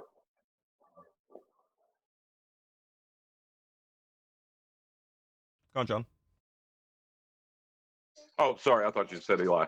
But if they want to assert level is conforming to a sphere, then you can't take elevation angles from eye level. It ties right back nicely into that. Hold on. Right. You don't but need any more than that. that's Hold the on, level. John. Hold on. That's all you need for me to. That's when I was like, "What say you, Adam?" I meant in response to that, not just necessarily to reiterate your point, which you did. Yeah. Is eye level a horizontal? Yeah. Irrelevant. Are we talking about angles or horizontals at that point? What's eye level a horizontal to? In celestial navigation. It's horizontal to each other. Horizontal. Hold on, No, it's not. hold on. Until we Adam's asked apply a dip, I'm then we make confused. it a Hold on. horizontal. I'm confused. Oh, you know what Adam's asking? Hello, I'm confused because I don't understand what Adam's asking. What do you mean? What's He's level asking- horizontal to? When To a vertical, Nathan, to vertical. Okay. It's not horizontal, is it? It's not horizontal to the plane in which we're navigating on. That's why we have to correct for dip. It's a straight line, but it's accepted to be dipped. It's not horizontal to anything we're going to work with. It's not horizontal to the plane, eye level. That's why we apply dip to make it horizontal. Eye level. No, we. No, Different. stop, Adam. Hold on. Level. No, that's wrong. Adam, you're only talking about if you're using an what do they call it, a naval sextant, i.e. one that hasn't got a bubble in it. Establishing eye level isn't necessarily the case that you're going to have to correct dip with it. You can establish eye level in multiple different ways. It's not necessarily the sextant-based dip correctional one. I can establish a horizontal in different ways. Oh, you bastard! Oh, are you going to respond to that, John? You can establish a horizontal to what? Hold on, that's what Adam just did. You can't. My point was, if you're using high level, I'll reiterate it. Good at doing that. Yes, My he's point good was, to if it. we're establishing an eye level, it is not a horizontal to anything we're going to work with. We have to adjust it to make it a horizontal. If we use bubble sextant, then we are establishing the horizontal. There is no eye level. No, wrong. Your eye level and the sextant you're using is not to your eye level, it's to the horizon. So you're equivocating between eye level and the horizon. Right, that's what I thought you were doing, Adam, and I think he's right. So if you establish that if you establish eye level with a bubble sextant, you're saying that because you don't then call it eye level, you've already established the horizontal. That's pretty strong, John. If you want to respond to it, John. No, that's the end of it. I don't. That means what Adam's are you right. saying? We should. Well, then the question is going to be changed, then, isn't it? Well, how you know your eye level is horizontal? The only way you can know that is that if your zenith is 90 degrees perpendicular to horizontal. But for the horizontal, hold on, Brian. Hold on. In both of those questions, you've confirmed that Adam's correct, because you're asking in both instances with reference to horizontal, which means that the overriding primary here is the horizontal, not the level. No, it's with reference to sea level. No, that's not what I said. What I said is you to know that you have a horizontal is to know that you have a vertical. To know you have a vertical is to know you have a horizontal. Yeah, but you're making my point for me. Yes, that's right. I agree. But just to respond to John, now you've done the same thing again. So you're saying when you refer to sea level, but you don't necessarily always reference things to sea level. Right, or eye level. Yeah, but with respect to like hold level. on. With respect to horizontal, though, back to Adam's point, I think you're right, Adam. It seems. Hold on. With respect to horizontal to what? No. Stop. I think I agree as well. Are we switching the word from level to horizontal? Yes, like I wanted from the beginning? It seems so. And I think you'll find Brian thought of this 2 weeks earlier, actually. Well, hold on. I think you'll find that Brian knows all the in-depths of all this stuff, and he's thought about it years ago. Hold on a minute. Because when you say horizontal with relation to what? It's defined. You don't have to. That's why I kept interrupting both you and Adam when you both did that. Adam got you doing it in the end, which was pretty smart of him. But you're not. Right, it's just defined. It's just defined, isn't it? Hold on, I'm nearly there. Adam's point is, when you get to that stage, it's not with respect to anything. It's just as defined. Horizontal is defined as in relation to what? Vertical. Is this the same discussion as the show? Horizontal. That's circular reasoning. Well, no, let me throw something in here. Let me throw cat amongst the pigeons. That's wrong. It's an axiom. Let me throw cat amongst the pigeons. Throw a squirrel instead. It's not. When We've got Eli talking about squirrels, Brian jabbering through me and John. Ugh, total chaos. John, it's not a circular reference because vertical is established with a plumb bob, isn't it? According to Bev, and I don't see any problem with that. So it's not circular. It stops with the plumb bob. So it stops with and it starts with the plumb bob as well. So from vertical, you then get horizontal. Yeah, that's what I meant. That's what I meant about axioms when I was saying, well, it's a propositional statement. That level, that water finds its level. Level is the same as horizontal. It's just what it is. That's why it's not an argument. Like, only when a baller comes along and says, "Oh yeah, well prove that's the case over the entire Earth." Well, why would I have to do that when I just asked you to prove that it's a sphere? Well, look at what Bev. Just let's take one of the arguments Bev would make. Now we have to, in fairness, we have to bring him into it. Bev would be very correct when he says that an auto level establishes a horizontal plane. It does. It doesn't establish a curve. It establishes a horizontal. Auto level, horizontal. A bubble sextant establishes a horizontal. Level will always be horizontal. Horizontal will always be level. There's no way around that. But they need to bring a center of a globe into the equation to try and claim that, because if level and horizontal are the same thing, then the globe does not exist. It's that simple, and that's why they go so absolutely apeshit with Bev. Because Bev's argument is just simple. It's level and horizontal are the same thing. That's the extent of Bev's argument. It doesn't go further than that. And that's why they're going around in circles all the time, and we have to make up fraudulent claims like the one I pointed out there in my video to try and combat that. Because if level is horizontal, and it is in reality, for them it means the Earth cannot be a globe. Level has to be from the center of a sphere. And they've gone as far as actually claiming that there's two different levels now. There's a level that you will get with a bubble sextant, or a bubble level, the spirit level, and there's the level from the center of the globe. That's how far they've gone. But that would be a reason to ask the question as in level, right? Not if you don't have What to. do you mean? I think Adam's point is that no, that you're inviting them to argue about it if you do that. And you're saying, well, it's a worthy argument because that's what their paradigm's based on. But Adam's saying, well, you don't need to. If you ask it in regards to horizontal, when you're talking about level, and when Brian's done it the last 2 or 3 times, he's talking about how you establish level to give you horizontal. Eye level, bubble level, sea level, right? But the useful tool in the geometry is the horizontal. Ergo, the one precedes the other. Which one is in priority when you have it in that order? Horizontal. That's Adam's argument. Once you've got that established in the question, you don't have to have this argument at all.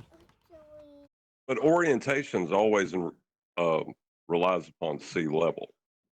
I don't see how taking it to conceptual geometry. No, that's good. So what you're saying is, if you're going to reference this back to Earth, you'll do it the other way round and take horizontal back to sea level. Well, if you're inviting your opponent to do that, that puts us in the advantageous position of having to define which one? Level? No, we're referencing it back from horizontal in that instance. Again, putting us in the stronger position in debate. I think you're right, Adam. Well, I don't. Okay, let's ask the question then, and just run it through. I'll play baller. Okay. Is there any evidence that all points along a horizontal are equidistant to the center of Earth? Or sphere even? No, level and horizontal aren't the same thing. How so? But that wasn't the question. Horizontal is equidistant. Yeah, so Adam's caught it straight away. You didn't answer the question. Adam gets the credit. Say again, Adam. That wasn't the question. Ask the question again, Eli, for John to answer. What, did I say it wrong or? No. He answered the question you didn't ask. Oh, is there any evidence that all points along a horizontal are equidistant to the center of Earth? No one claims that they are. Well, then the Earth is flat. Then welcome to flat Earth. Thank you very much. What? No, that's how we figure out it's a sphere. Is because what John said is a lie. But no, hold on a sec. Hold on. Don't get too excited yet. That's how we determine it's a sphere, by using horizontal. Yeah, and we know. Hold on. Which hat have you got on at the moment? I'm balling right now. No, because that's how we would take you through the acquisition from horizontal to conversion into sphericity with Haversine and use of angles and level planes. Level planes. You said level. Yeah, Are you talking about level or horizontal, or are you trying to confuse it? No, after the fact. We haven't even had to. This is why Adam's so right. Have we even spent any time defining horizontal? We haven't had to, have we? No. I was just going to ask him, what's the definition of level and horizontal? Since you say that they're not the same thing. Hold on. You asking me the definition of level now? Yes, he did. Equidistance from the surface of the curving water. Why are you bringing the word level up? But that's it. That's it. But hang on, what John just said. What John just said. What John just said is illogical. Yeah, it's contradiction in terms, John. Yeah, because you can't get equidistance from the center or from the form a curve. You can only get equidistance from the center of a circle, not from a curve, not from above. Not from above. You can be equidistant from a curve. You can be equidistant from a curve. It's called concentric. Not from above the curve, you can't. Only from below the curve. Why are we talking about curves? We were talking about horizontal. Exactly. I didn't question whether horizontal was curving though. No, but my reasoning for dropping level in intentionally was to see whether that developed into an argument, and it most assuredly did. Now you've got wiggle room, haven't you, John? And you're wiggling. Let's be honest, right? Adam, right? But he's drawn a close to it with the snap of his fingers, hasn't he? Well, I don't know. What was the question? I responded with no. How is that drawn close to it? You got to finish it off. Well, we just define what But horizontal you're not going to is. be able to invoke level because you said it wasn't necessary to the question. Sure, but if we went back to now defining what horizontal is, we'd have a very different outcome. You defined level, didn't you? Right, but I said horizontal and level aren't the same thing. No. So how are you going to tie this to reality? We were only requiring the definition of level because I said it, and you were like, well, you're using level now, and you spotted wiggle room and started wiggling. Now we're into defining what level is, and it's brought us back to, well, it could be running equidistant to the centre of a sphere based on my definition. Adam's gone, shame we were talking about horizontal initially, right? But by using level, when I used it, the argument began. That's the point. Okay, well, here's the thing. I started with horizontal. The critique was you can't use horizontal because that would be begging the question. I thought that's what Brian and Adam told me in the beginning, which is why me and John settled on level. No, that's not what I told you. What I said was, if you claim, just let me clear. I just said to Eli, I said it started off. To give the full context, it started off with me and Eli talking about the water level, right? And Bev says as a statement that a water level is a tool that establishes a horizontal plane of reference. That's his exact statement. And I said to Eli that even though that's a statement of fact, a baller can claim that you're only begging the question with that, and that it's only making an apparent horizontal, but over a bigger span of distance, 10, 20 miles, that won't be horizontal, it'll be a curve. So that's where it started. Yeah, that's where it started. Exactly. So we can just apply the argument to that now. What's the difference? You're going to have to point out where the baller is wrong regardless. Because you can just, because like you said to me initially, Brian, well, I can just say, well, prove that over, well, and Adam told me, well, whatever you could prove would be kind of minuscule anyway, because it wouldn't be enough curvature in the distance. So I would have had to prove some relatively large area to prove that I could use the word horizontal. That's what you guys were telling me. Yeah, because that was the crux of the argument, wasn't it? So without the LIGO, okay, which uses laser light and is equidistant above the canal, what we never had was an ability to validate the fact that the water level was a horizontal and not equidistant from the center of a curving ball. Using just the water level, which you could only measure locally, didn't demonstrate a horizontal. Yeah, it didn't guarantee it, because in their world you could have had the ifs, whys, and buts, and that's why the LIGO was good. So that's why we said that point with regards to it's kind of begging the question, because to make you say that that is a horizontal and not an angled line, okay, means that you're already accepting that the water level defines a horizontal.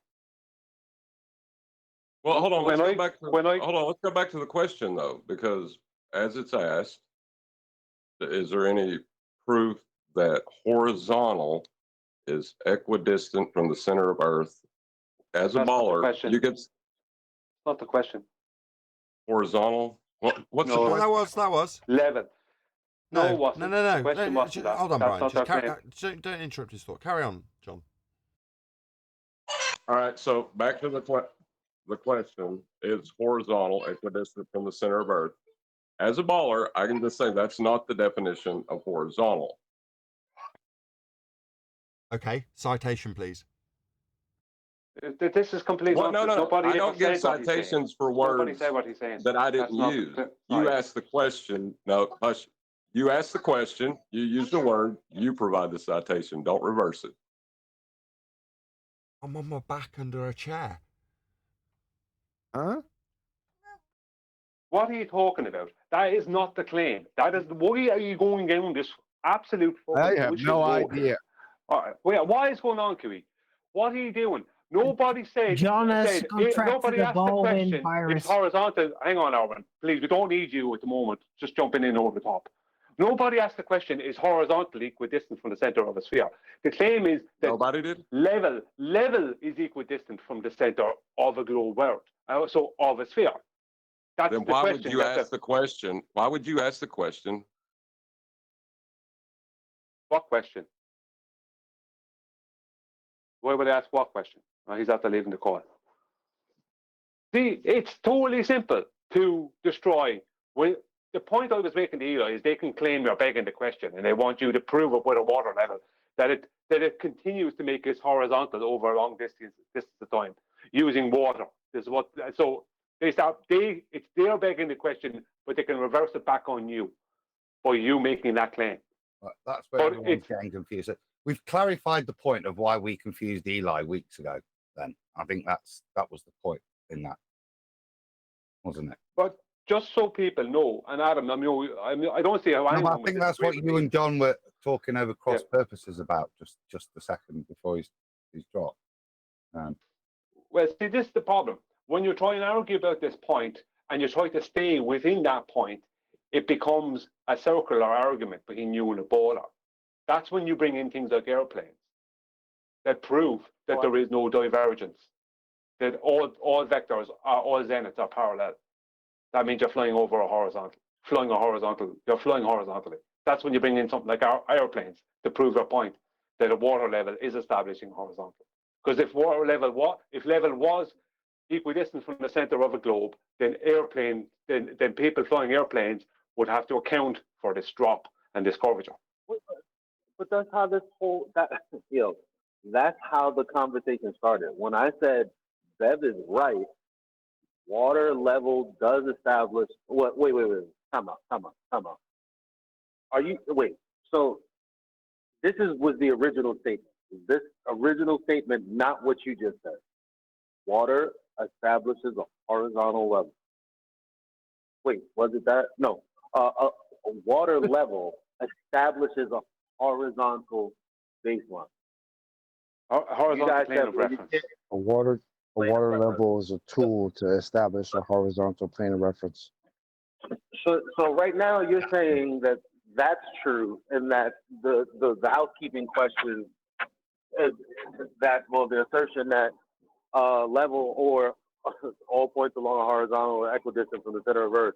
We're saying that obviously that's not true, and that Bev's statement is true. This is literally what me and Chocolate started.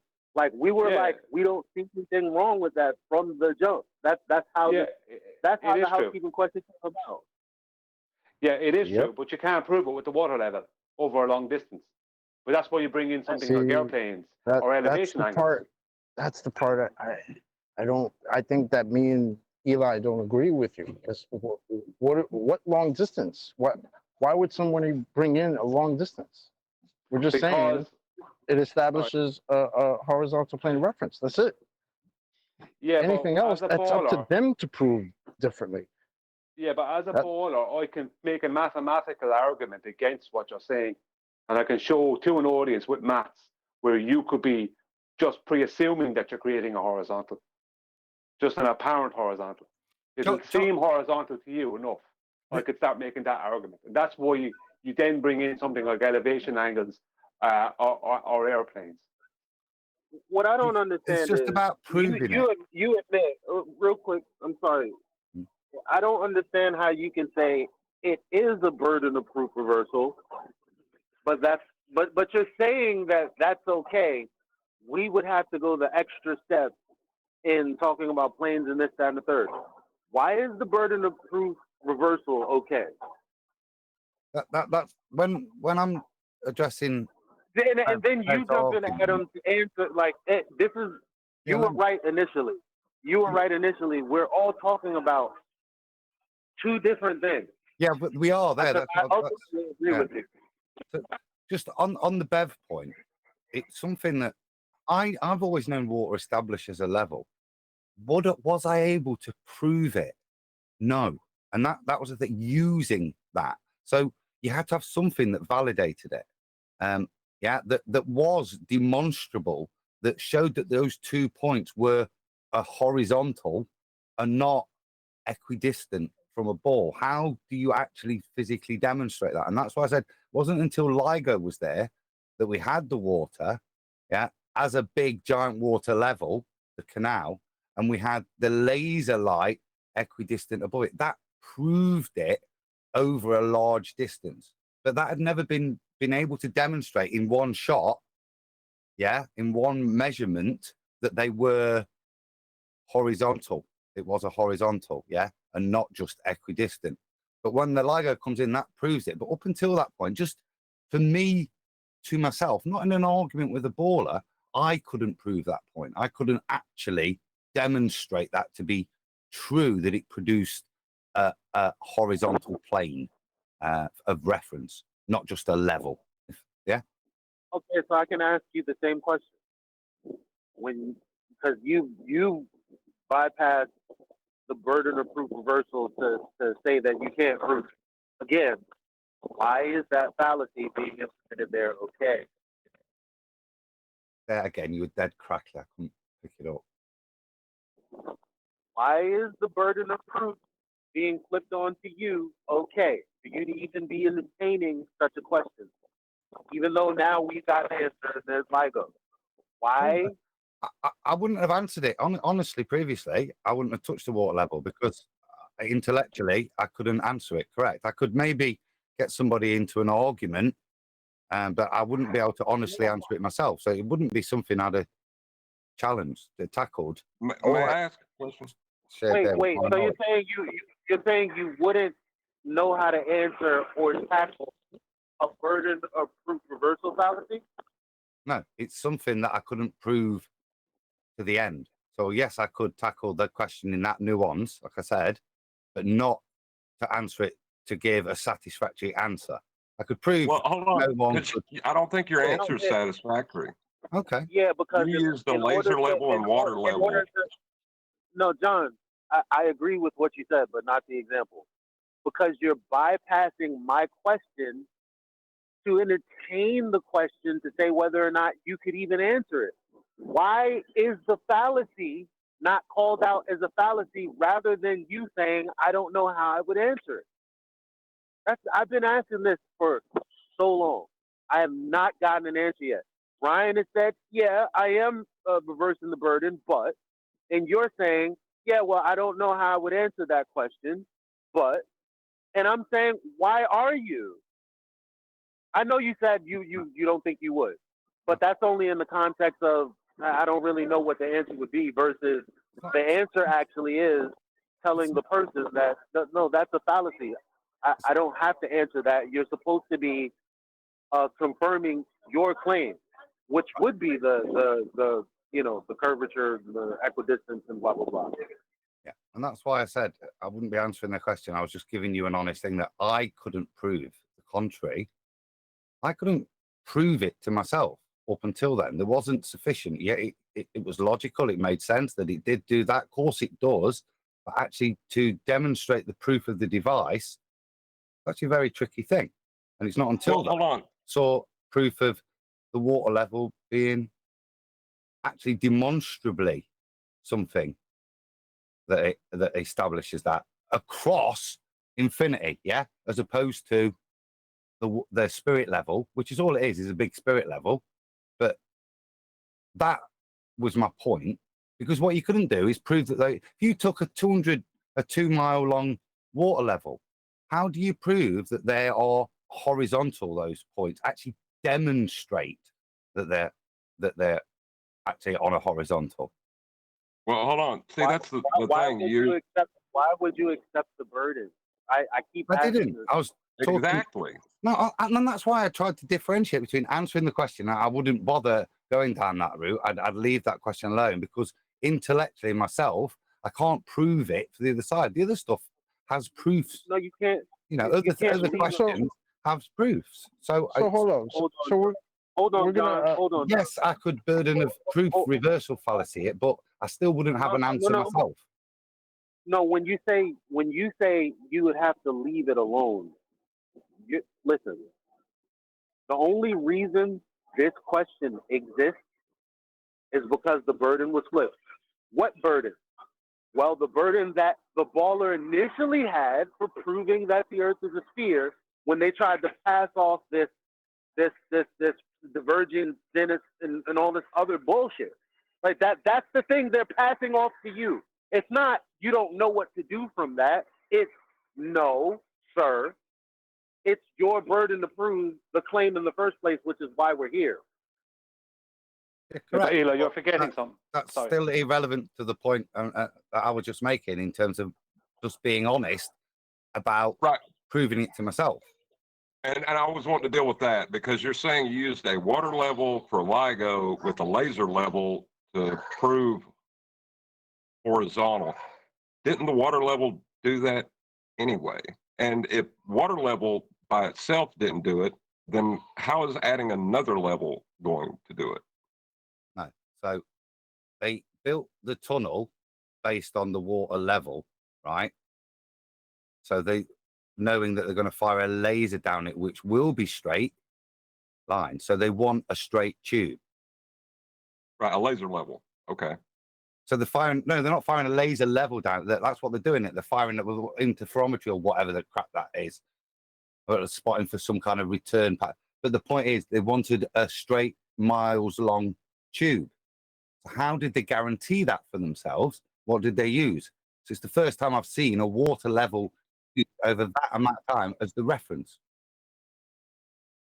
Yeah, see, there's arguments though against that as well, Adam. Within, not that you're wrong, but there's arguments against the LIGO argument as well, because that ends up being tied up in a knot as well with nonsense from the other side. I won't even go into the nonsense. They actually kind of go backwards and start begging the question again. The point that's being made is that if I bring up in a debate or an argument or in a conversation with someone that a water level is a tool that establishes a horizontal plane of reference, and they ask me to support that claim over a large distance, I can't do that with a water level just off that argument. I have to go to an elevation angle, air travel. They're the two things I have to go to, because they're the two things that absolutely prove without a shadow of a doubt. But if I keep arguing about what the water level does and about water level, or even if I go to LIGO, there's a load of arguments that can be made in response to that. But when I go to elevation angle and air travel, there is no, like, what arguments can they make? Well, you know, let's go back to the housekeeping question now, though, because without attaching it to reality, right? Because horizontal and vertical are geometric concepts. Level is something we experience. Without attaching the question to reality, how does it benefit us?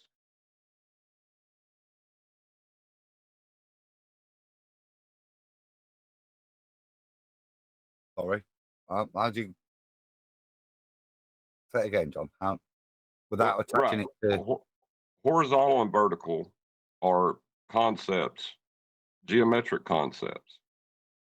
But we've got to tie this to reality, was my point. And level is what we experience. Water level, the tools we use are levels, you know. So there has to be a tie from the housekeeping question to reality. We can't leave it in geometry.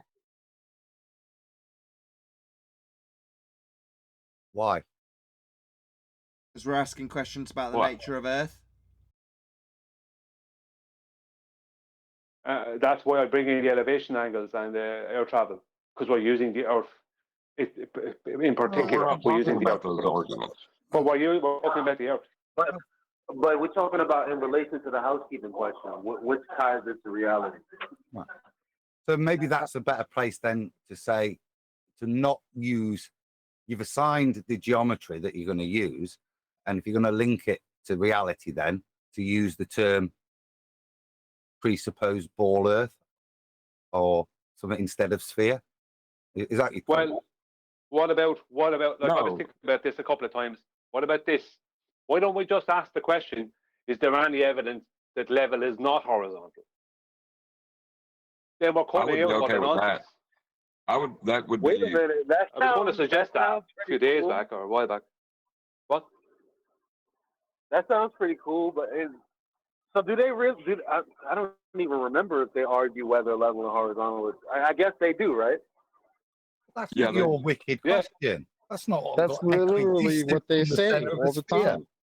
Level is not horizontal. So prove that. Wait.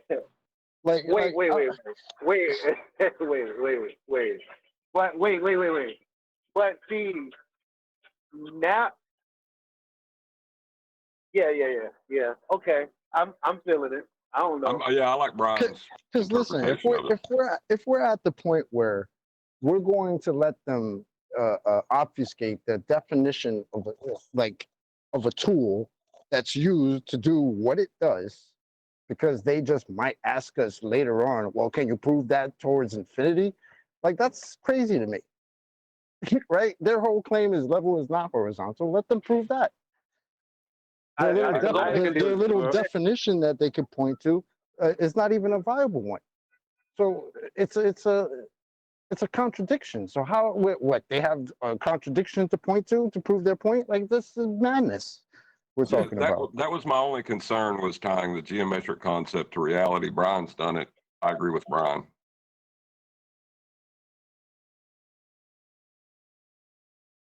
Well, all they can do is try and reverse the burden of proof in that situation, because they have to avoid, what can they do? So they have to say, how do you prove horizontal is level? That's all they can come up with.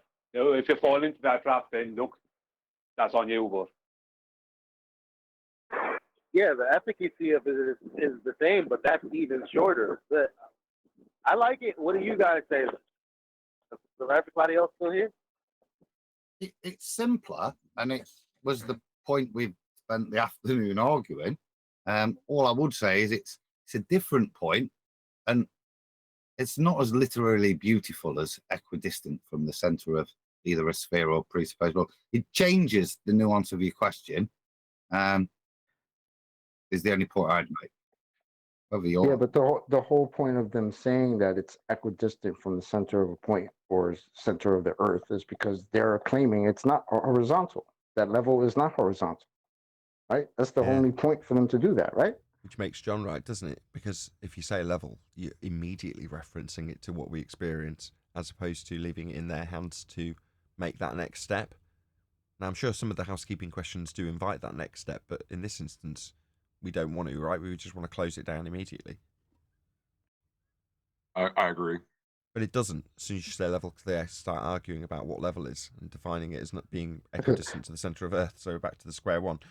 We're not going to get a conclusion out of this. I think the conclusion was what Brian said, is there any evidence that level is not horizontal?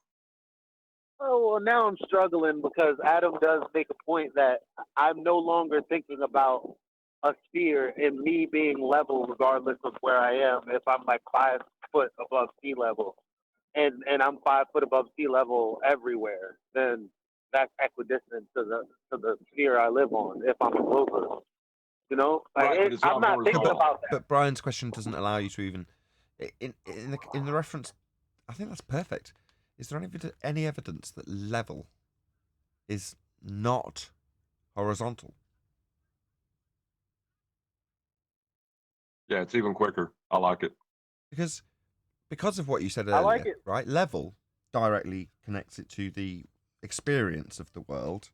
Horizontal directly connects it to the geometric terms they need. I think that's the answer. In other words, the only way I could answer it but is just before you say that, flat earther. Hold on, just 1 second, Adam.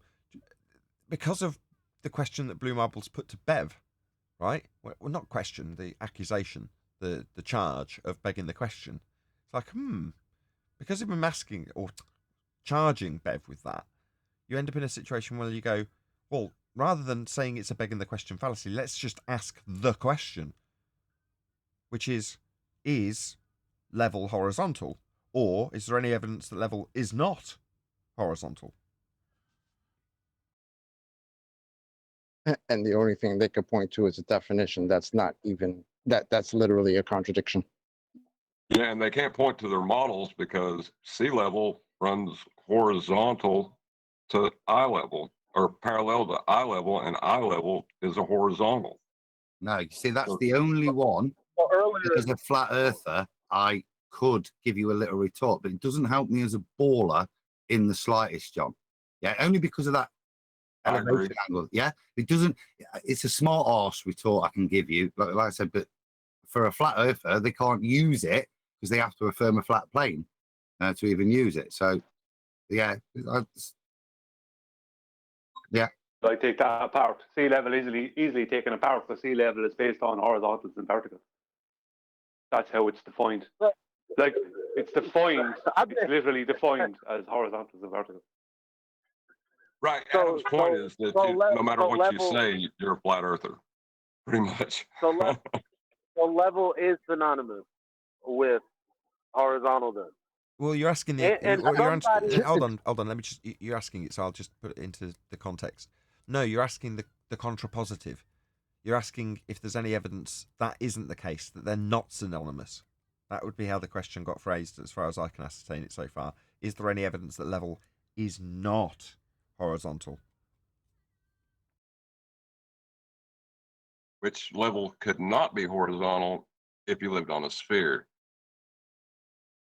which runs into all kinds of cognitive didn't problems. someone say earlier that was the reason they're arguing with Beth? Because ultimately speaking, once that concession comes, they can't be ballers anymore. So that is the perfect phraseology, and it's the reason why Blue Marble called fallacy and then ran away, metaphorically ran away from the argument. Yes, because they've had a response from a different baller who said that if what Bev says is true and a water level is a tool to establish a horizontal plane reference, then the Earth cannot be a globe.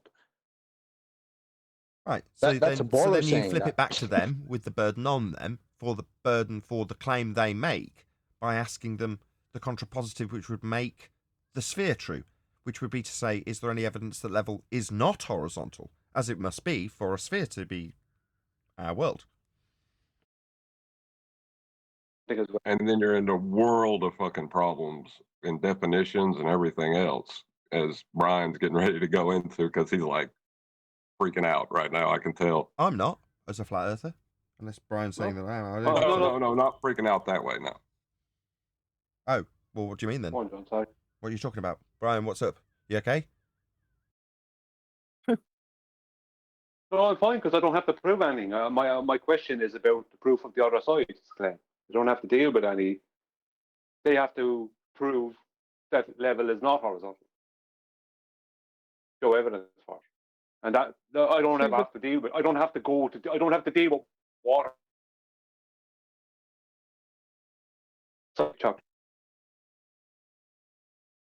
Right, you're sitting in a place of like a logical assurity at that point. They're trapped. Yeah, there's certainty at that point. This is a nice. It means Brian can go to aeroplanes. Is there any objections? I don't even. Before everyone relaxes, I can tell everyone's chilled. That's good, because it means I can ask if this is a conclusion then. So is the conclusion that in regards to the question of is there any evidence that level runs equidistant to the centre of Earth, that would be changed to is there any evidence that level is not horizontal? Any objections?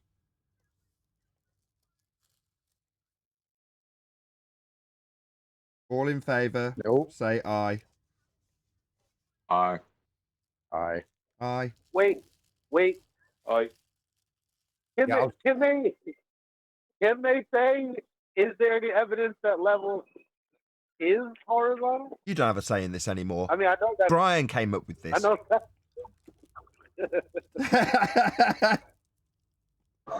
No, I do like be owning that. No, it's cool. I like it. I like it a lot. Okay. I want to say that this conversation was started a while ago. With you'll never lose any credit for hit this, him with Eli. the wall. Eli, this is developed off your back. You'll never lose any credit for this. As much as I'm joking now, that this is your baby, so to speak. The development of the conversation has come from your input. The original question came from you.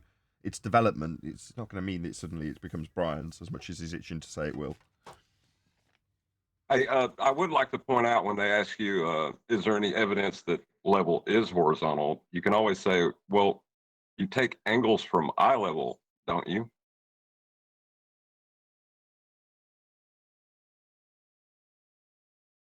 I don't think we need to cover this because we've got so much of that aspect of the rebuttal covered in the elevation angle general conversation. I think most people could work their way around that if that was to come their way. If they had a good argument, a good understanding of the argument with elevation angles. What John just said killed his own argument. No, what John said is that you can take angles from eye level. That means your eye level has to be horizontal. So the border is killing his own argument with that. Exactly. If he comes at you with, is there any proof that level is horizontal? Right? There's lots of it. Exactly. That's why I said earlier, there's no issue from our side in this regard. We're not going to suddenly be cornered by having to define level and horizontal when they're synonymous and used interchangeably in all of the definitions, with the exception of one. Well, if they pull that out of their ass, it's like, well, let's have a look if that's your proof that level isn't horizontal. No, it says it is within that definition too.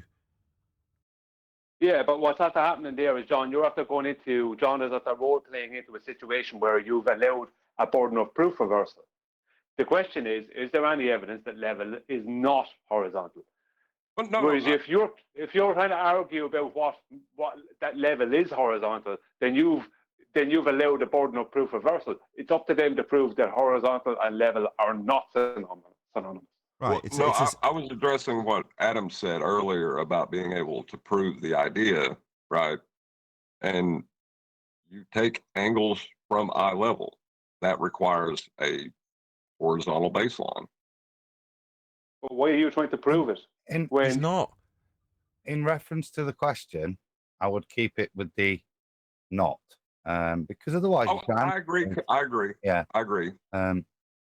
Without the not, it's not provocative because even the baller can say, yeah. So it has to stay with the not, because that's their claim. That level is not horizontal. That's their claim, so that has to stay like that. Exactly. They're the one with a violation in geometric principles that they've got to prove. In other words, they're the ones with the extraordinary claim. So it's like, which side of the questioning, depending on the phraseology, makes it extraordinary? Well, if you're just describing level and horizontal, it's like, well, they're synonyms. Most reasonable people would accept that. So it doesn't sit in the category of extraordinary claim. So when they say, well, can you prove that horizontal is level? Yeah. It's really easy to prove it, and it's understood and accepted because that's how people perceive it. They're synonymous with one another. As soon as you insert the not, it's provocative, and they must have it be so for their globe model. And that's the burden. Exactly. It's the only place it can happen as well. Anywhere else, it's ridiculous that a level isn't horizontal. The only place it can happen is in an imaginary ball world. It's the only place that claim needs to exist. Exactly. It needs to exist in their claim. Therefore, they should be justifying it. They should be proving it. Therefore, they should be justifying with proof of level not being horizontal to satisfy their extraordinary claim. Look at how funny the opposite is. Like, if they were going to go on the offense and say, prove that level is horizontal. Like you want me with which hand? You want me to close my eyes? Like what? see the elevation angle argument that we've had you over a barrel on for the last year and a bit, because you're the ones telling us about how you acquire these angles from the levels, surfaces, and you're falling into a trap. Yeah, they are. This is the perfect housekeeping question. Don't go down that It's road. much more concise than they're essentially falling into a trap if they answer it. You're right, Brian. Sorry, I'm taking your thunder. Yeah, this is my point. You don't have to go proving that horizontal is level because they try and reverse the burden of proof. Don't allow that. The question is there any proof that horizontal is not level? And them not being able to prove that's incorrect will prove. It's like the null prove, it's like them not being able to prove that horizontal and level are not the same thing is proof that they are. So you don't have to prove it. They have to prove, they prove it for you. If someone claims that dogs doesn't exist and I hold up a dog, did I fall into a trap? No, that's what I'm saying. There's no issue on our side of this question being asked. Whereas previously, and it was mainly Adam's objection, kudos to you also, for pointing out that there is an argument to be had with the phraseology of the question.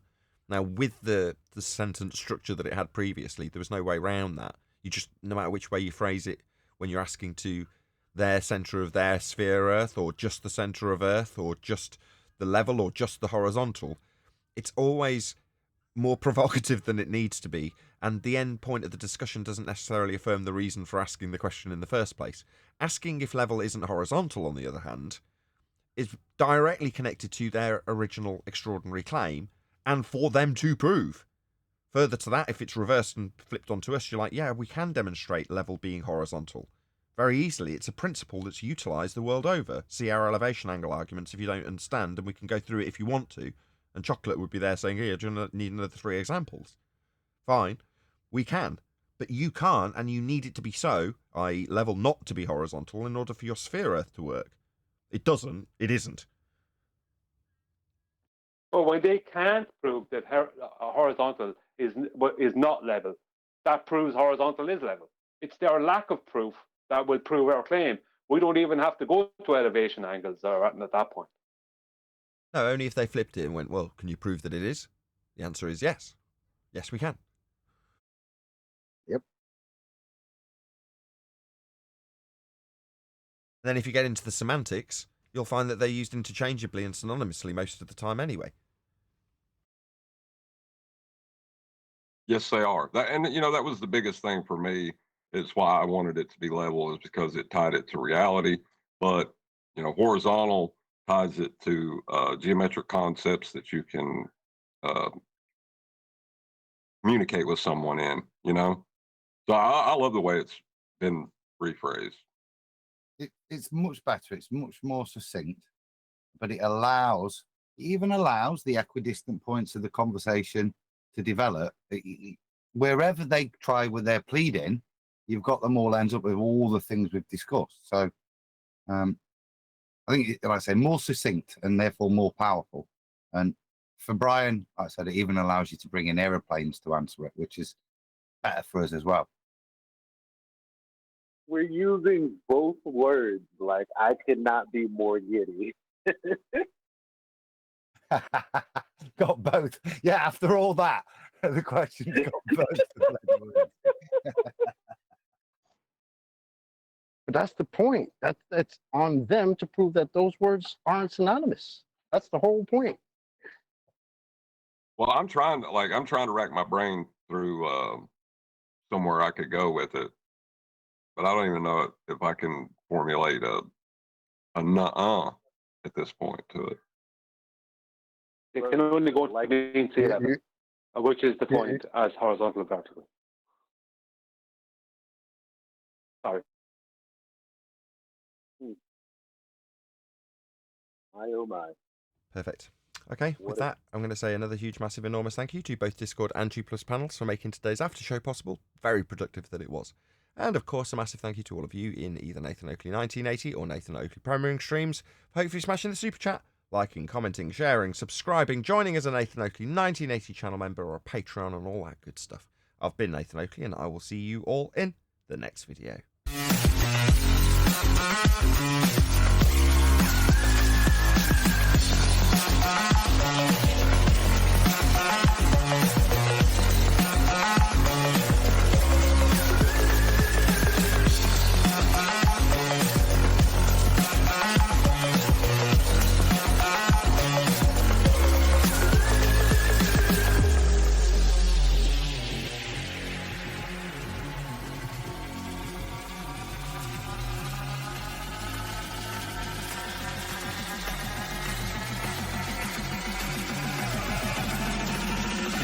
what a day!